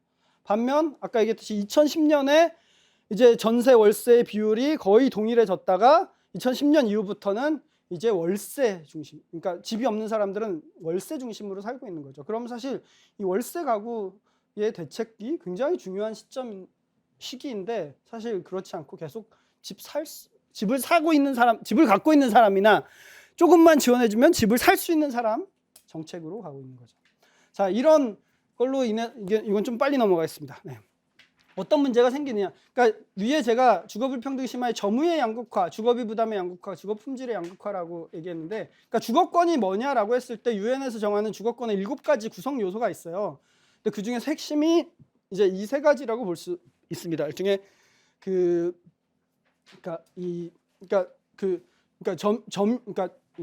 갑자기 말이 생각이 안 나네요. 네. 점유의 안정성이라고 해서 내가 살고 싶은 만큼 살 수 있느냐. 그러니까 이게 뭐 개발로 쫓겨나는 것뿐만 아니라 임대차 제도도 그렇잖아요. 사실 뒤에서도 얘기하겠지만 2년마다 재계약으로 쫓겨나야 되는 이런 건 굉장히 이상한 제도인 거거든요. 이런 점유의 안정성이 없는 거죠. 이게 이제 제대로 돼 있느냐, 살고 싶은 만큼 거주할 수 있느냐, 그게 부담 가능하느냐, 그다음에 시설이 살만한 집이냐, 이게 주거권의 핵심 3요소거든요. 이게 한국 사회는 점점 더 양극화되고 있다라는 거죠. 아까 얘기했듯이 다주택자들의 집이 늘어나는 거입니다. 지난 10년간 상위 1%의 주택은 3.5채가 증가했다라고 그러고 다주택자들 점점 증가하고 있죠. 넘어가겠습니다. 자산 불평등 문제 요즘 많이 얘기 나오죠. 특히 이제 한국은 소득 불평등 진위 개수는 점점 완화되고 있어요. 그러니까 소득 불평등도 여전히 불평등하지만 그 소득 불평등은 오히려 조금씩 완화되고 있거든요. 근데 자산 불평등은 엄청나게 격차가 벌어지고 있는데 무엇 때문이냐? 바로 부동산 주택 불평등으로 벌어지고 있다라는 거죠. 그게 뭐 2018년에 하위 20% 상위 20%가 125배 나던 게 2020년에 164배까지 벌어졌다라는 얘기도 하죠. 이건 2015년 한국은행이 발표한 자료입니다. 지난 50년간 쌀값이 50배가 오르고 휘발유값이 77배가 올랐는데 명목 토지가는 3,000배가 올랐다. 이게 실제로 한국은행이 공식 발표한 자료고요. 토지는 개인 상위 10%가 개인 토지의 77%를 소유하고 있고, 법인 토지는 법인 상위 1%가 법인 토지의 76%, 법인 상위 10%가 거의 99%의 토지를 소유하고 있습니다. 국내에서 가장 많은 주택을 보유한 사람은 혼자 1,806채, 상위 20명이 소유한 주택이 832채로 1인당 416채를 소유하고 있습니다. 그러니까 이게 가능한 시기인 거예요. 전 용산 참사 당시에도 그때 이제 2009년이었잖아요. 2007년에 처음으로 이 주택 소유 통계가 처음으로 2007년에 발표됐었는데 그때 가장 많은 주택을 갖고 있는 사람이 1,083채였어요. 저는 이런 거 나오면 진짜 들고 일어나야 되는데 이게 바로 용산 참사가 일어났던 거다. 임금님도 100칸밖에 못 갔는데 옛날에 혼자 1,000채의 집을 가질 수 있는 이런 구조가 가능한 구조라는 거죠. 그래서 저희가 이거는 2017년 세계 주거의 날, 매년 10월 첫째 주 월요일이 주거의 날인데 이때 우리 가장 비싼 땅에 한번 누워보자. 이게 명동 네이처 리퍼블릭 앞이잖아요. 이 당시 기준으로 최저임금으로 하루 8시간씩 쉬지 않고 15년을 일하면 여기 한 평인 2억 8,300만 원. 그래서 한 평의 눕기, 한 평 괴담이라고 저희가 이런 퍼포먼스도 하게 됐습니다. 지금은 이게 공시가 기준입니다. 공시가 지금은 3억이 넘어갔습니다. 여기 한 평이. 네. 그럼 이게 이제 아까 얘기했던 일종의 점유의 양극화가 있고, 그다음에 또 이제 거주 기간을 놓고 자가 가구는 한 집에 한 10.6년을 사는데 세입자 가구는 3.2년밖에 못 살더라. 왜? 2년마다 계약갱신해서 뭐 전월세 못 올려주면 쫓겨나거나 혹은 올려준다 그래도 쫓아내. 나 싫어. 임대인이 거부하면 방어권이 없어요. 그게 이제 1회 갱신권이 이제 도입된 거죠. 그러다 보니까 임차인의 거주 기간은 매우 짧고 청년들의 거주 기간은 더 짧다라는 거고, 주거비 부담의 양극화, 그러니까 소득 대비 주거비 부담 같은 경우도 계속 증가하고 있는 추세다라는 거고, 특히 저소득층의 주거비 부담률은 상당히 높다. 소득의 절반 가까이를 주거비로 쓰고 있다라는 거죠. 네. 그다음에 주거 품질의 양극화도 심각한데, 그러니까 최저 주거 기준 미달 가구는 급격히 점점 감소하고 있어요. 물론 이게 이분들이 다 좀 더 최저 주거 기준보다 나은 주거로 이사해서 그럴 수도 있겠지만, 주거 안정을 누려서도 있겠지만, 개발로 그런 열악한 주거지들이 다 철거돼서 그런 측면이 있겠죠. 어쨌든 최저 주거 기준 미달 가구는 줄고 있는데, 문제는 비주택이라고 하는 판자촌, 비닐하우스촌, 쪽방, 여관, 여인숙, 고시원 가구가 급격히 증가하고 있습니다. 2005년에 5만 7천이었다가 2010년 12만 9천 가구, 2015년에 39만 가구. 이렇게 급속하게 늘어난 데에는 특히 고시원 거주 가구들이 늘어났는데요. 소위 말해서 이제 1인 가구 분화가 급격히 일어난 거죠. 소위 말해 이제 저임금 불안정 노동이 확대되면서 청년뿐만 아니라 중장년층 1인 가구도 급격히 늘어나거든요. 가족 해체 이런 걸로 인해서 중장년층 1인 가구가 늘어났는데 문제는 그동안의 건설 공급 정책은 부수고 아파트 짓는 거였잖아요. 그리고 소위 말해서 정상가족 이데올로기, 엄마, 아빠, 아들, 딸, 4인 가족 중심의 주택을 공급했던 거죠. 그러니까 1인 가구 주택이 없으니까 고시원과 같은 데들, 여관 여인숙과 같은 데들이 이들의 1인 가구의 주거지로 사용되면서 이런 가구에 사는 사람들이 급격히 늘어난 거죠. 이거는 여러분들 기억하실지 모르겠지만 2018년에 종로 9길 고시원 화재로 7명이 사망하셨어요. 여기도 고시원이지만 고시생이 없죠. 여관에 여행객이 없고 고시원에 고시생이 없습니다. 다 그게 1인 가구들의 주거로 사용되고 있어요. 여기서 사망한 7명 중에 3명은 기초생활수급자, 4명은 일용직 노동자들이셨습니다. 그리고 창문 없는 방, 5만 원 싼 창문 없는 방에서 살다가 탈출하지 못하고 사망하셨던 사건인데 이 9.1 고시원이 바로 지금 전태일 기념관 바로 앞에 있습니다. 바로 앞에. 그때는 이제 전태일 기념관 공사하고 있었거든요. 근데 여기서 드러난 건 제가 비가시적 주거빈곤이라고 얘기했는데 사진 상단에 보시면 이게 청계천 70년대 청계천 판자촌 사진입니다. 이때 청계천에 이런 일종의 주거빈곤, 가난한 사람들의 집단 주거지가 가시적으로 드러나잖아요. 근데 우리가 이제 청계천 9.1 고시원에서 화재가 있고 나서 바로 그 청계천 길을 따라 한쪽 편으로만 이 9.1 고시원처럼 노후 고시원, 1인 가구 가난한 사람들의 주거지로 사용되고 있는 고시원의 분포를 이렇게 빨간색 점으로 찍어봤습니다. 상당히 많이 분포해 있어요. 그러니까 우리가 화려하게 변한 청계천 변을 거닐 때 여기에 이렇게 과거에 판자촌이 질비하던 청계천처럼 가난한 사람들의 주거가 밀집되어 있을 거라고 누구도 생각하지 못하잖아요. 근데 여기에 바로 이렇게 고시원이라는 형태로 비가시적으로 주거빈곤이 존재하고 있다는 거죠. 그리고 이제 코로나19 뭐 시간이 없으니까 넘어가겠지만 어쨌든 재택 이게 제가 올해 신년 새해가 밝으면 작년이네요. 올해네 올해. 작년이군요. 제가 코로나가 언제 있었죠? 네. 그러니까 작년 새해가 되면서 2020년에 코로나를 겪고 2021년 새해가 될 때 라디오를 듣는데 신년 소비 트렌드 분석 이제 하는 그런 것들을 하더라고요. 그러면서 이제 코로나를 겪으면서 이제 이 넓은 주택 그리고 집에서 할 수 있는 그 홈코노미라고 얘기하더라고요.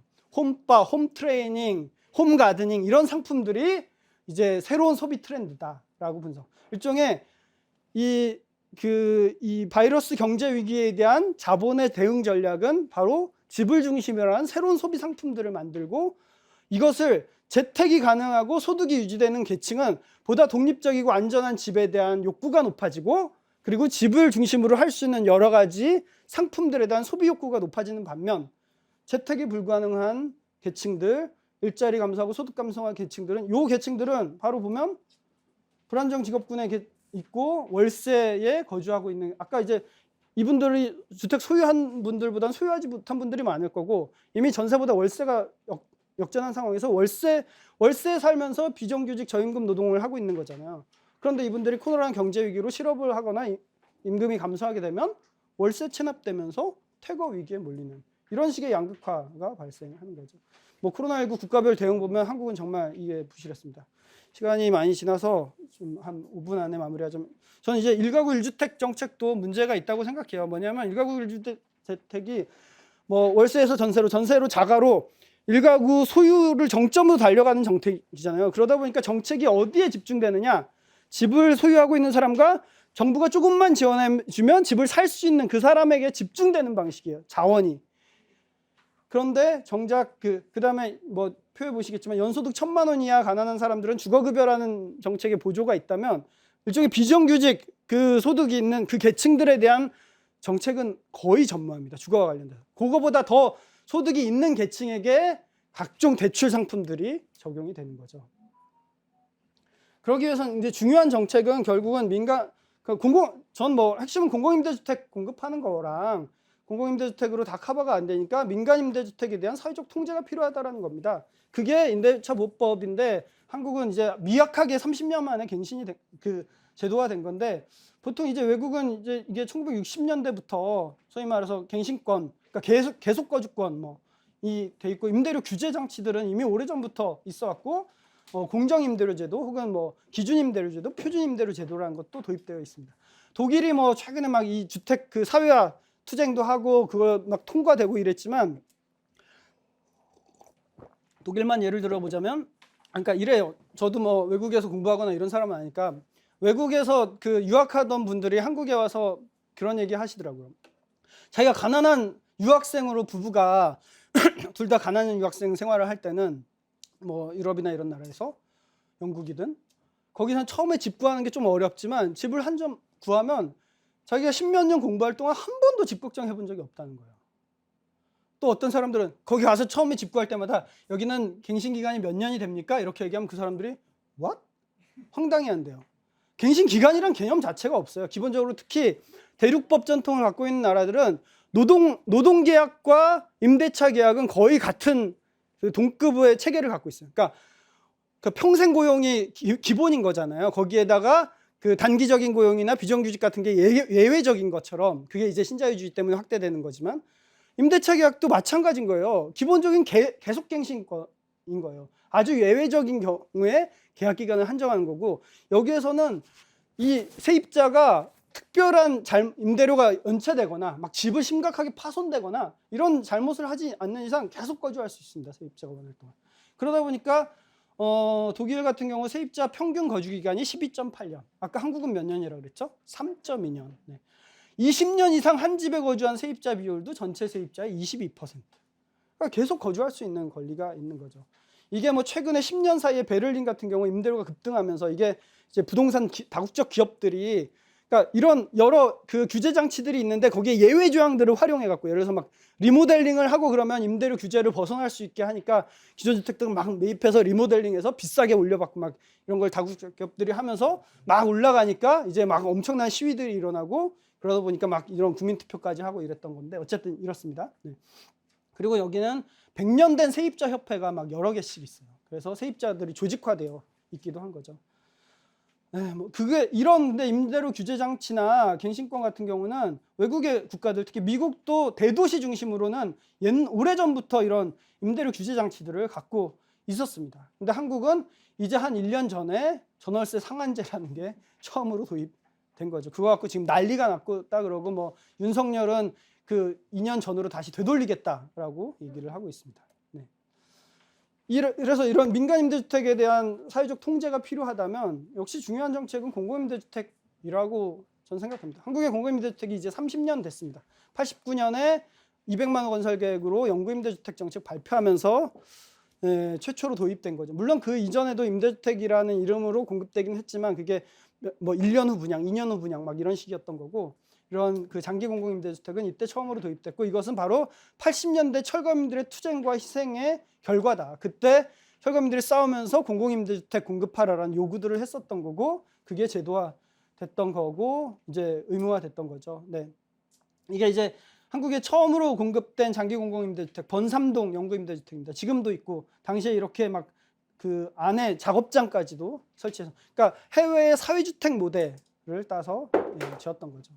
근데 한국의 공공임대주택 제고율은 지난번에도 얘기했지만 굉장히 낮습니다. 정부가 발표하는 건 8%인데 여기에는 10년 후 분양되는 주택도 포함되고 그 전세임대주택이라고 해서 그냥 민간 전세를 내가 알아보면 정부가 그 계약만 대신해주는 2년 후에 다시 또 재계약해야 되는 건데 정부 소유가 아니잖아요. 그것까지 포함해서 발표를 하고 있습니다. 근데 장기 공공임대주택만 보면 5%밖에 되지 못한다라는 거고 주요 국가의 이런 한국은 이제 공공임대주택이라고 그러고 한국에서 이제 사회주택이라는 용어가 되게 한국 와서는 또 다른 방식으로 왜곡됐는데 한국은 공공에서 공급하는 주택 외국에 그러니까 보편적으로는 사회주택이 더 넓은 개념이고 거기에 공공이 공급하는 것과 비영리, 협동조합 이렇게 해서 이게 공공임대주택과 유사한 구조로 공급하는 주택들을 포함해서 사회주택이라고 하거든요.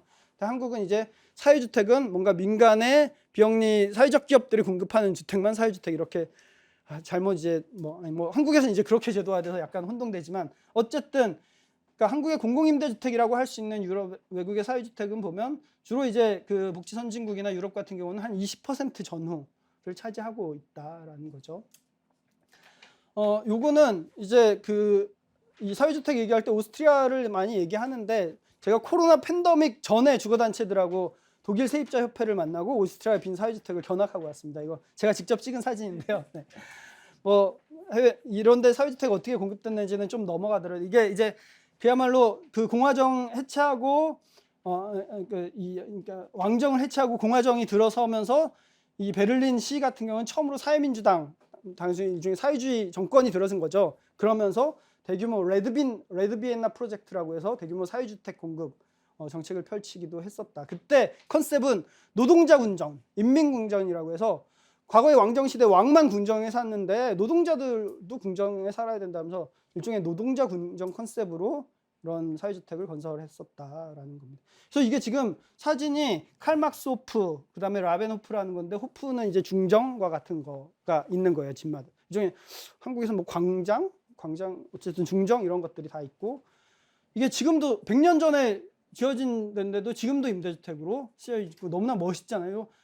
옆에 사진은 가운데가 극장이에요. 극장도 있고 마을 극장 이런 것들도 있고. 그래서 아니 여기 그래도 100년 전에는 시설이 협소하고 막 그랬을 텐데 어떻게 지금까지 살고 있냐라고 했더니 여기는 그 100년 동안 조금씩 리모델링을 하면서 그것도 사람이 이제 이사 가면 거기 리모델링하고 또 새로운 사람 받고 그럼 빈집 생기면 리모델링 이렇게 점진적인 한국은 리모델링하면 거의 재건축이잖아요. 이렇게 하면서 유지되어 왔다고 합니다. 이건 이제 최근에 공급된 사회주택 일종의 그 비영리 단체들이 공급한 거죠. 사실 옛날 게 더 멋있는 것 같아요. 네. 근데 이거 보면 지도 보시면 그러니까 아까 오스트리아 같은 경우는 사회주택 비율이 25% 정도 돼요. 근데 수도 비엔나는 50% 정도가 됩니다. 대부분 유럽의 이제 국가별로 하면 20% 내지만 도시는 사회주택 비율이 훨씬 더 높습니다. 그러다 보니까 비엔나 수도 시민들의 60% 이상은 사회주택에 거주하고 있는 거죠. 그리고 바로 도심의 곳곳에 이런 사회주택들이 분포해 있는 거죠.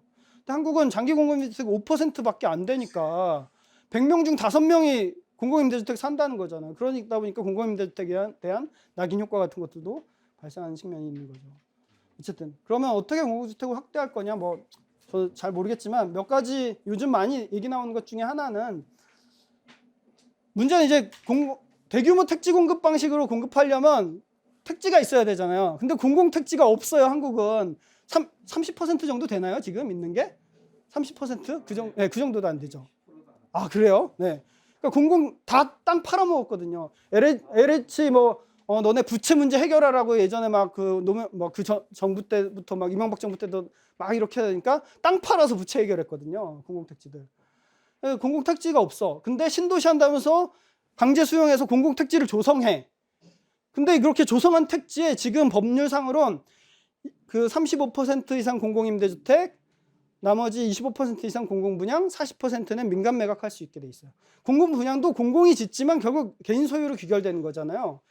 그러니까 공공이 수용해서 조성한 공공택지마저도 공공임대주택 35% 정도 빼고는 다시 다른 개인 소유로 귀결되는 방식이죠. 이거 바꿔야 된다. 바꾸기 위해서는 그래서 요즘 공공택지에 100% 공공주택 공급하라 라는 요구를 해야 된다라고 하는 거죠. 근데 여기서 발생하는 문제는 이런 게 있습니다. 지금 공공임대주택을 어떻게 짓느냐? SHLH가 분양 수익, 민간 매각 수익으로 임대주택 짓는 거거든요. 여기서 난 수익이 발생하지 않는 임대주택을 짓는 교차보조라고 하는데 정부에서 임대주택의 재정 투여를 안 하는 거예요.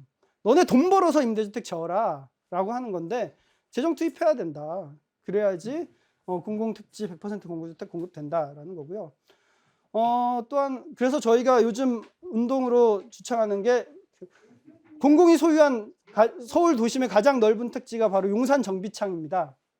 여기 50만 제곱미터가 되는 여기 지금 정부는 1만 호 주택 공급 정책을 발표했고 용산 이 정비창 얘기하자면 너무 복잡한데 되게 상징적인 공간인데 근데 이제 오세훈 시장이 여기에 과거에 국제업무지구 개발하려다가 단군 이래 최대 개발 사업이라고 했다가 단군 이래 최대 개발 사기로 부도 처리됐죠. 근데 다시 돌아온 오세훈이 여기 다시 국제업무지구로 개발하겠다라고 라고 있습니다. 여기 인허가권은 서울시가 갖고 있거든요. 그래서 이달 안에 국제업무지구 개발 가이드라인 발표한다고 하고 있습니다. 그래서 우리 여기에 저항하는 운동하고 여기 100% 공공주택 공공성 강화해야 된다라는 요구를 하는 싸움들을 하고 있습니다. 이걸로 인해서 용산 참사가 촉발된 측면이 있기도 하거든요. 그래서 저희가 네, 음소거 해주세요. 네, 네, 음소거 해주세요. 네, 여기 저희가 그 용산 정비창 작년 주거연할 때 점거하는 퍼포먼스를 했습니다. 네. 저도 들어가서 점거를 했었고요. 그다음에 정비창 공대위 만들어서 저희 정비창 앞에 저렇게 해갖고 지금 이 철도공사가 저희 고발장 용산경찰서에 주거 침입, 재물 손괴, 그다음에 업무 방해. 네. 어쨌든 이렇게 있습니다. 요거 낙서한 거요. 낙서한 게 재물 손괴입니다. 이런 상태에 있습니다. 어쨌든 이 투쟁도 관심 갖고 해달라. 또 하나가 저는 이제 기존 정비 사업 이런 재개발 사업은 가급적 전면 철거형 재개발 사업은 지양해야 된다라는 건데 어쩔 수 없이 필요한 경우도 있잖아요. 그럼 필요한 경우는 공공이 해야 되는 게 맞다. 왜? 공익적 사업의 목적을 수행하기 위해서는 공공이 주도하되 일종의 선의주 선순환 개발을 통해서 이 철저한 대책을 수립해야 된다는 건데 그 위에 사진은 서울역 쪽방촌 동자동 쪽방촌에 대한 공공주택 사업이 발표가 작년에 발표가 됐습니다. 이것도 민간 소유주들이 막 반대하고 있어서 지금 무산될 위기에 있는데 여기 어쨌든 개발구역을 순차 개발하는 거거든요. 저쪽에 하나 아주 작은 부지의 공공임대주택을 저기다 짓는 거고, 그러니까 저기에는 지금 한 100세대 정도가 살고 계세요. 그분들을 구역 내에 임시이주 시킨 다음에 저쪽 임대주택 단지만 먼저 개발해서 임대주택이 다 완공되면 나머지 구역을 철거해서 개발하는 이런 순환 개발 방식으로 임시이주 대책 수립하고 임대주택 다 지어지면 이분들 임대주택 들어간 다음에 나머지를 철거하는 공공주도 방식이거든요. 근데 민간에선 이렇게 안 하죠. 일단 다 철거해. 그래야 빨리 추진하니까. 근데 어쨌든 만약 이 철거형 전면 철거형 정비 사업이 필요하다면 이런 방식으로 공공주도로 해야 된다라는 거고, 뭐 여러 가지 대책들 막 필요한데 이거 다 설명드리긴 어렵습니다. 지금 또 문제가 아까 얘기했듯이 정비구역 지정된 지 여기 2009년이라고 그랬잖아요. 서울시 재개발 지역 지금 구역 지정된 300곳 중에 거의 90%는 다 10년 전에 구역 지정됐습니다. 아까 얘기했듯이 2015년 이후엔 지정이 안 됐잖아요. 다 2008년, 9년 거의 그때 지정됐어요. 그 뉴타운 광풍 시대에.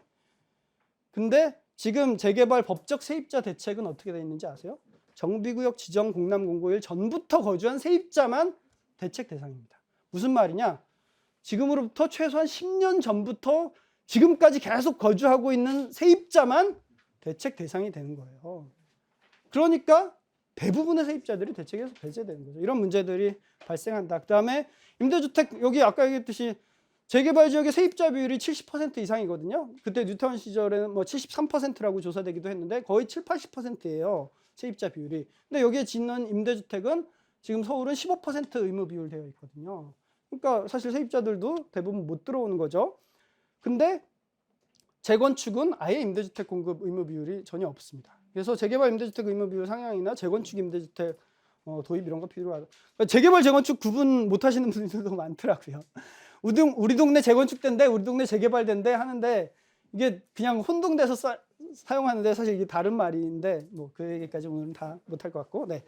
그리고 이제 정비사업 인권영향평가제도 도입하자라는 주장을 저희는 하고 있습니다. 저희가 용산 참사 이후에 강제퇴거 금지법 만들면서 인권영향평가제도 도입하자라고 하는데 이게 뭐냐면 지금 개발 사업할 때 교통영향평가, 환경영향평가 이런 거 하게 되어 있습니다. 개발 사업으로 인해서 교통 흐름은 어떻게 바뀔지, 여기에 그 자연 생태계 보호종이나 환경에는 어떤 것들이 있는지 사전에 조사해서 만약에 문제가 생긴다면, 아주 문제가 생기면 아예 개발 사업을 못 하는 거고, 아니면 이것에 대한 대책을 수립해서 계획을 세우도록 하는, 물론 이게 법제화되어 있습니다. 물론 이게 제대로 활용되느냐는 둘째 문제라도, 근데 정작 여기에 살고 있는 사람들은 어떤 영향을 미치는지에 대해 평가하는 제도는 전혀 없죠. 아까 얘기했듯이 물리적 기준만 되면 추진하는 겁니다. 그리고 소유주들의 75% 동의만 받으면 추진하는 것. 소유주들의 75% 동의라는 건 대부분 외지 소유주들 동의만으로 사업이 추진되는 구조인 거죠.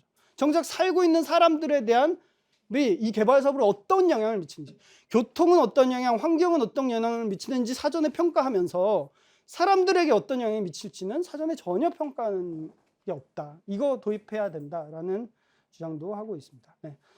시간이 없어서 거의 끝났습니다. 네. 그다음에 이것도 필요하다.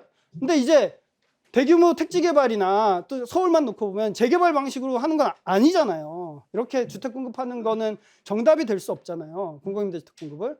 그럼 택지 공급만으로 해결되지 않으면 어떻게 해야 되냐? 기존 주택 중에 공공임대주택을 활용해야 되는데 지금 매입임대주택이라는 제도가 있습니다. 기존의 주택들을 SH공사나 LH공사가 매입해서 약간 리모델링해서 저렴한 임대주택으로 저소득층에게 공급한. 그랬을 경우 뭔가 집단화된 임대주택이 아니라 우리가 살고 있는 동네 곳곳에 바로 우리 이 주변에도 그런 매입임대주택이 있을 수 있거든요.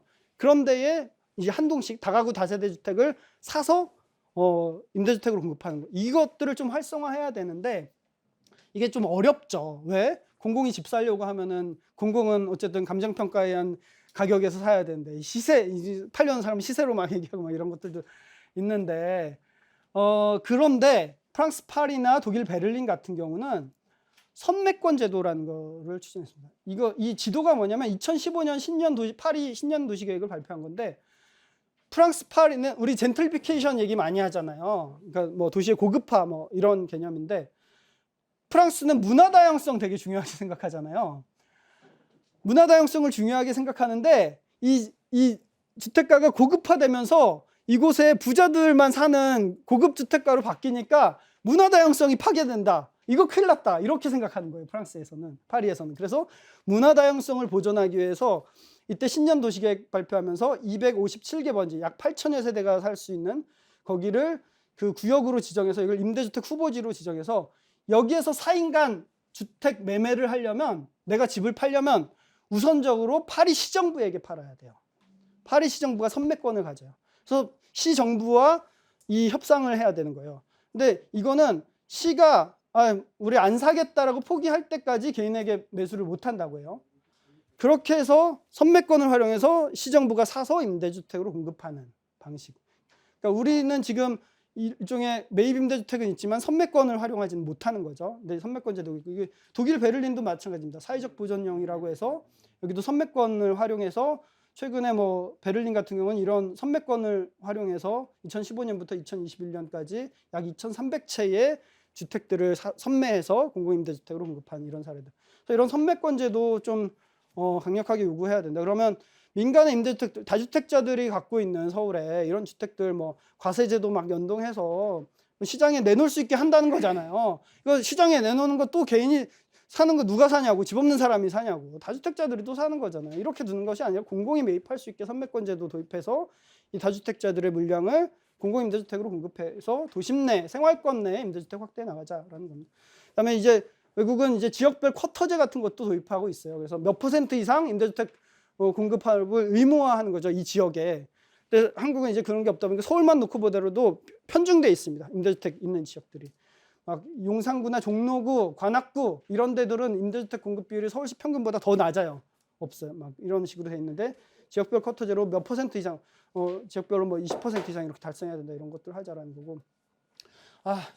용산 사실 지금 13주기가 며칠 안 남았고 제가 용산 참사 대책위 활동하기 때문에 용산 참사 얘기 거의 마지막으로 좀 5분만 할게요. 시간 많이 지났는데 용산 참사가 제가 이 글을 읽어드리겠습니다. 전 국토가 거대한 공사장처럼 느껴지게 해야 한다. 전국 곳곳에서 해머 소리가 들리도록 하지 않으면 이 난국을 돌파하기는 동력을 얻기 어렵다. 전국 곳곳에서 건설의 해머 소리가 들릴 때 국민은 희망의 소리를 들을 것이다. 정광석화와 같이 착수하고 질풍노도처럼 몰아붙여야 한다. 이게 바로 용산 참사 있기 한 달 전 이명박 대통령과 당시 여당 대표인 박희태 대표가 나눴던 이야기, 신문에 난 이야기입니다. 전국을 공사장 만들어야 된다. 질풍노도처럼, 정광석화처럼, 무협지 대사처럼 막 이런 방식이 용산 참사를 결국은 만들었다라는 거고요.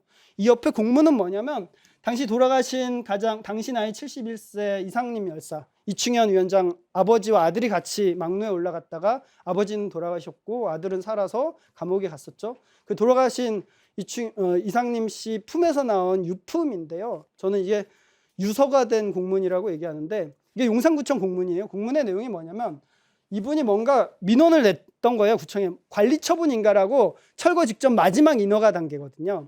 근데 우리 한 번도 법적인 보상 협의회를 안 했다. 그러니까 보상 협의회 할 때까지 관리처분 인가를 내주지 말아달라라는 민원을 냈는데 그것에 대한 회신 공문이에요. 여기 뭐라고 써 있냐면 보상 협의회를 하지 않았다고 해서 관리처분 인가를 미룰 수 없습니다라는 거절의 공문이에요. 이거를 품고 올라가셨어요. 그리고 돌아가셨죠. 그런데 2009년 1월 20일에 돌아가셨잖아요. 그리고 2010년 1월 9일에 355일 만에 장례를 치렀고, 근데 2010년 10월에 법원으로부터 용산사구역 관리처분 무효 판결이 났어요. 절차를 위배했다라고 하면서. 구청으로부터 거절당한 그 공문을 품고 올라갔다가 사망했는데 법원은 사망하고 1년 6개월 후에 관리처분 무효라고 판결을 했죠.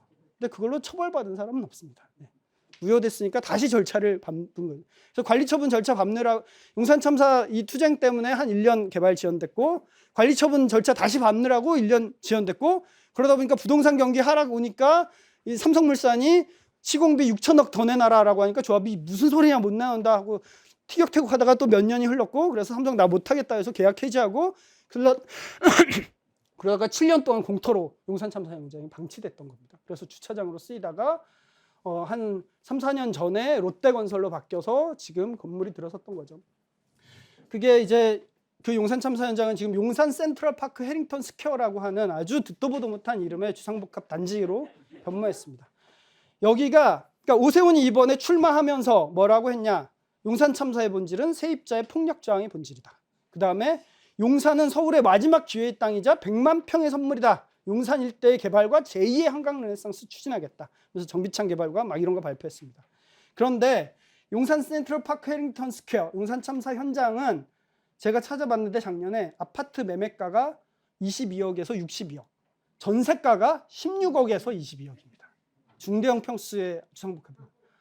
여기 2009년 용산 참사 있기 전에 전세가 얼마였을까요? 아까 보셨죠? 그 시기 전세가 4천만 원 이하 주택이 80%였잖아요. 그러니까 전세가 4, 5천만 원 하는 서민 주거 단지를 전면 철거해서 주상복합 고급 아파트 지어서 전세가 16억, 20억, 매매가 60억 만드는 게 바로 용산 참사의 본질이고 뭐 이 재개발 사업의 본질이다라고 말하지 않을 수가 없을 겁니다. 네, 이건 끝입니다. 이거는 이제 위의 사진은 특히 이제 코로나 이후에 미국이나 여러 유럽에서 세입자 파업, 렌트 스트라이크라는 게 일어났습니다.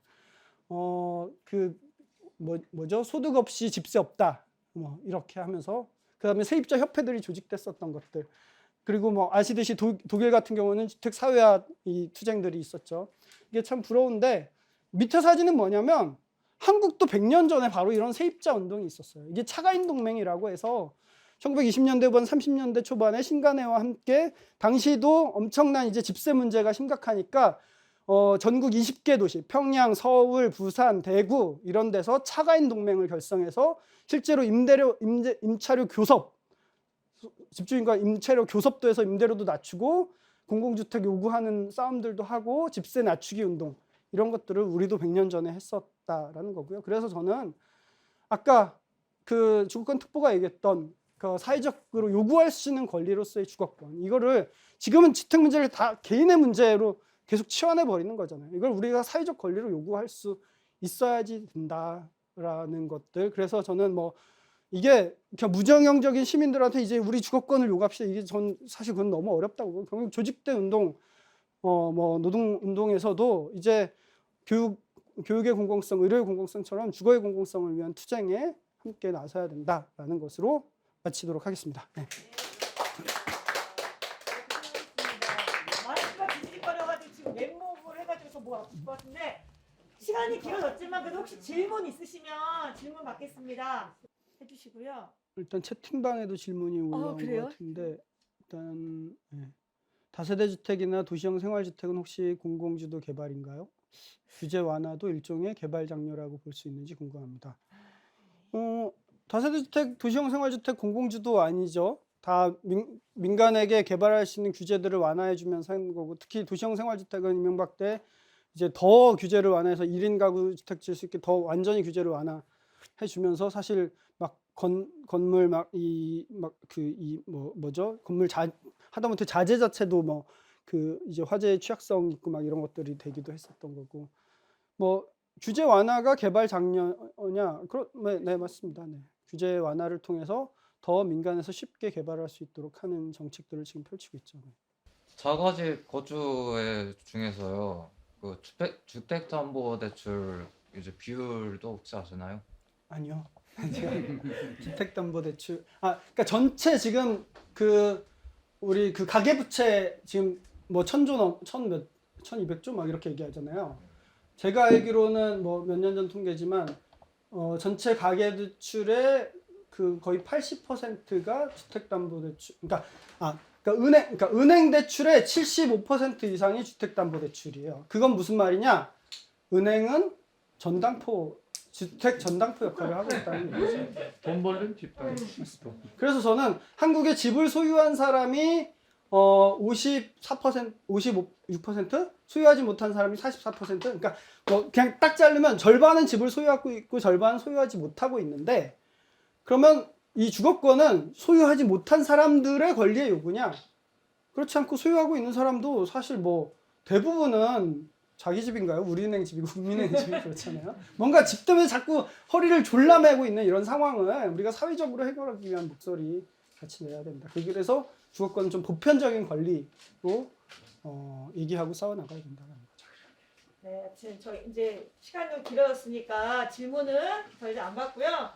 어쨌든 좀 이런 주제로 이렇게 강조한 저도 사실은 처음이거든요. 그래서 아마 많은 노동자들도 그럴 것 같고, 쭉 이게 결국은 모든 게 다 자본과 맞닿아 있는 문제인 것 같습니다. 그래서 그런 문제로 조금 더 많은 분들과 함께하는 자리, 또 함께 공부하는 자리가 만났으면 좋겠고, 광고 하나 안 하시네요. 20일날 기행도 있던데. 네. 저희가 그 인원이 많이 초과해서 그러니까 저희가 용산 다크 투어라고 해서 용산 참사 13주기가 1월 20일이고 지금 용산 정비창 공대위를 구성했잖아요. 그래서 용산 정비창 둘레를 돌아보고 용산 참사 현장까지, 거기에 이제 그 용산역에는 홈리스 텐트촌도 있거든요. 잘 모르지만 그쪽 약간 수풀에 30개 정도의 텐트촌도 있고, 그래서 이 용산역 광장에서 모여서 뭔가 그 공공역사의 민자 역사화 문제도 굉장히 심각하거든요. 저 용산 참사 투쟁할 때 용산역 광장에 집회 신고가 안 됐어요. 거기 광장도 민자 소속이어갖고 사유지어서 집회 신고가 안 돼요.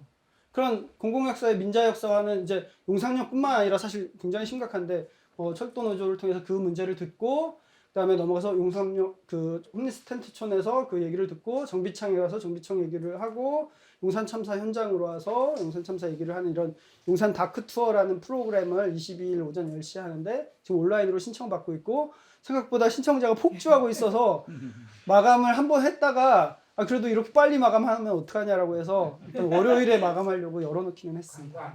네. 그래서 저도 그걸 보고 한번 그래도 봤으면 좋겠다는 생각했거든요. 근데 이번 말고 저희가 다른 시간을 따로 좀 내서 한번 해봐도 좋지 않을까 하는 생각이 들었습니다. 네. 그러면은 더 없으시면 우리 이제 여러분들이 고생하셨으니까 큰 박수로 오늘 강좌 마치도록 하겠습니다. 네, 감사합니다.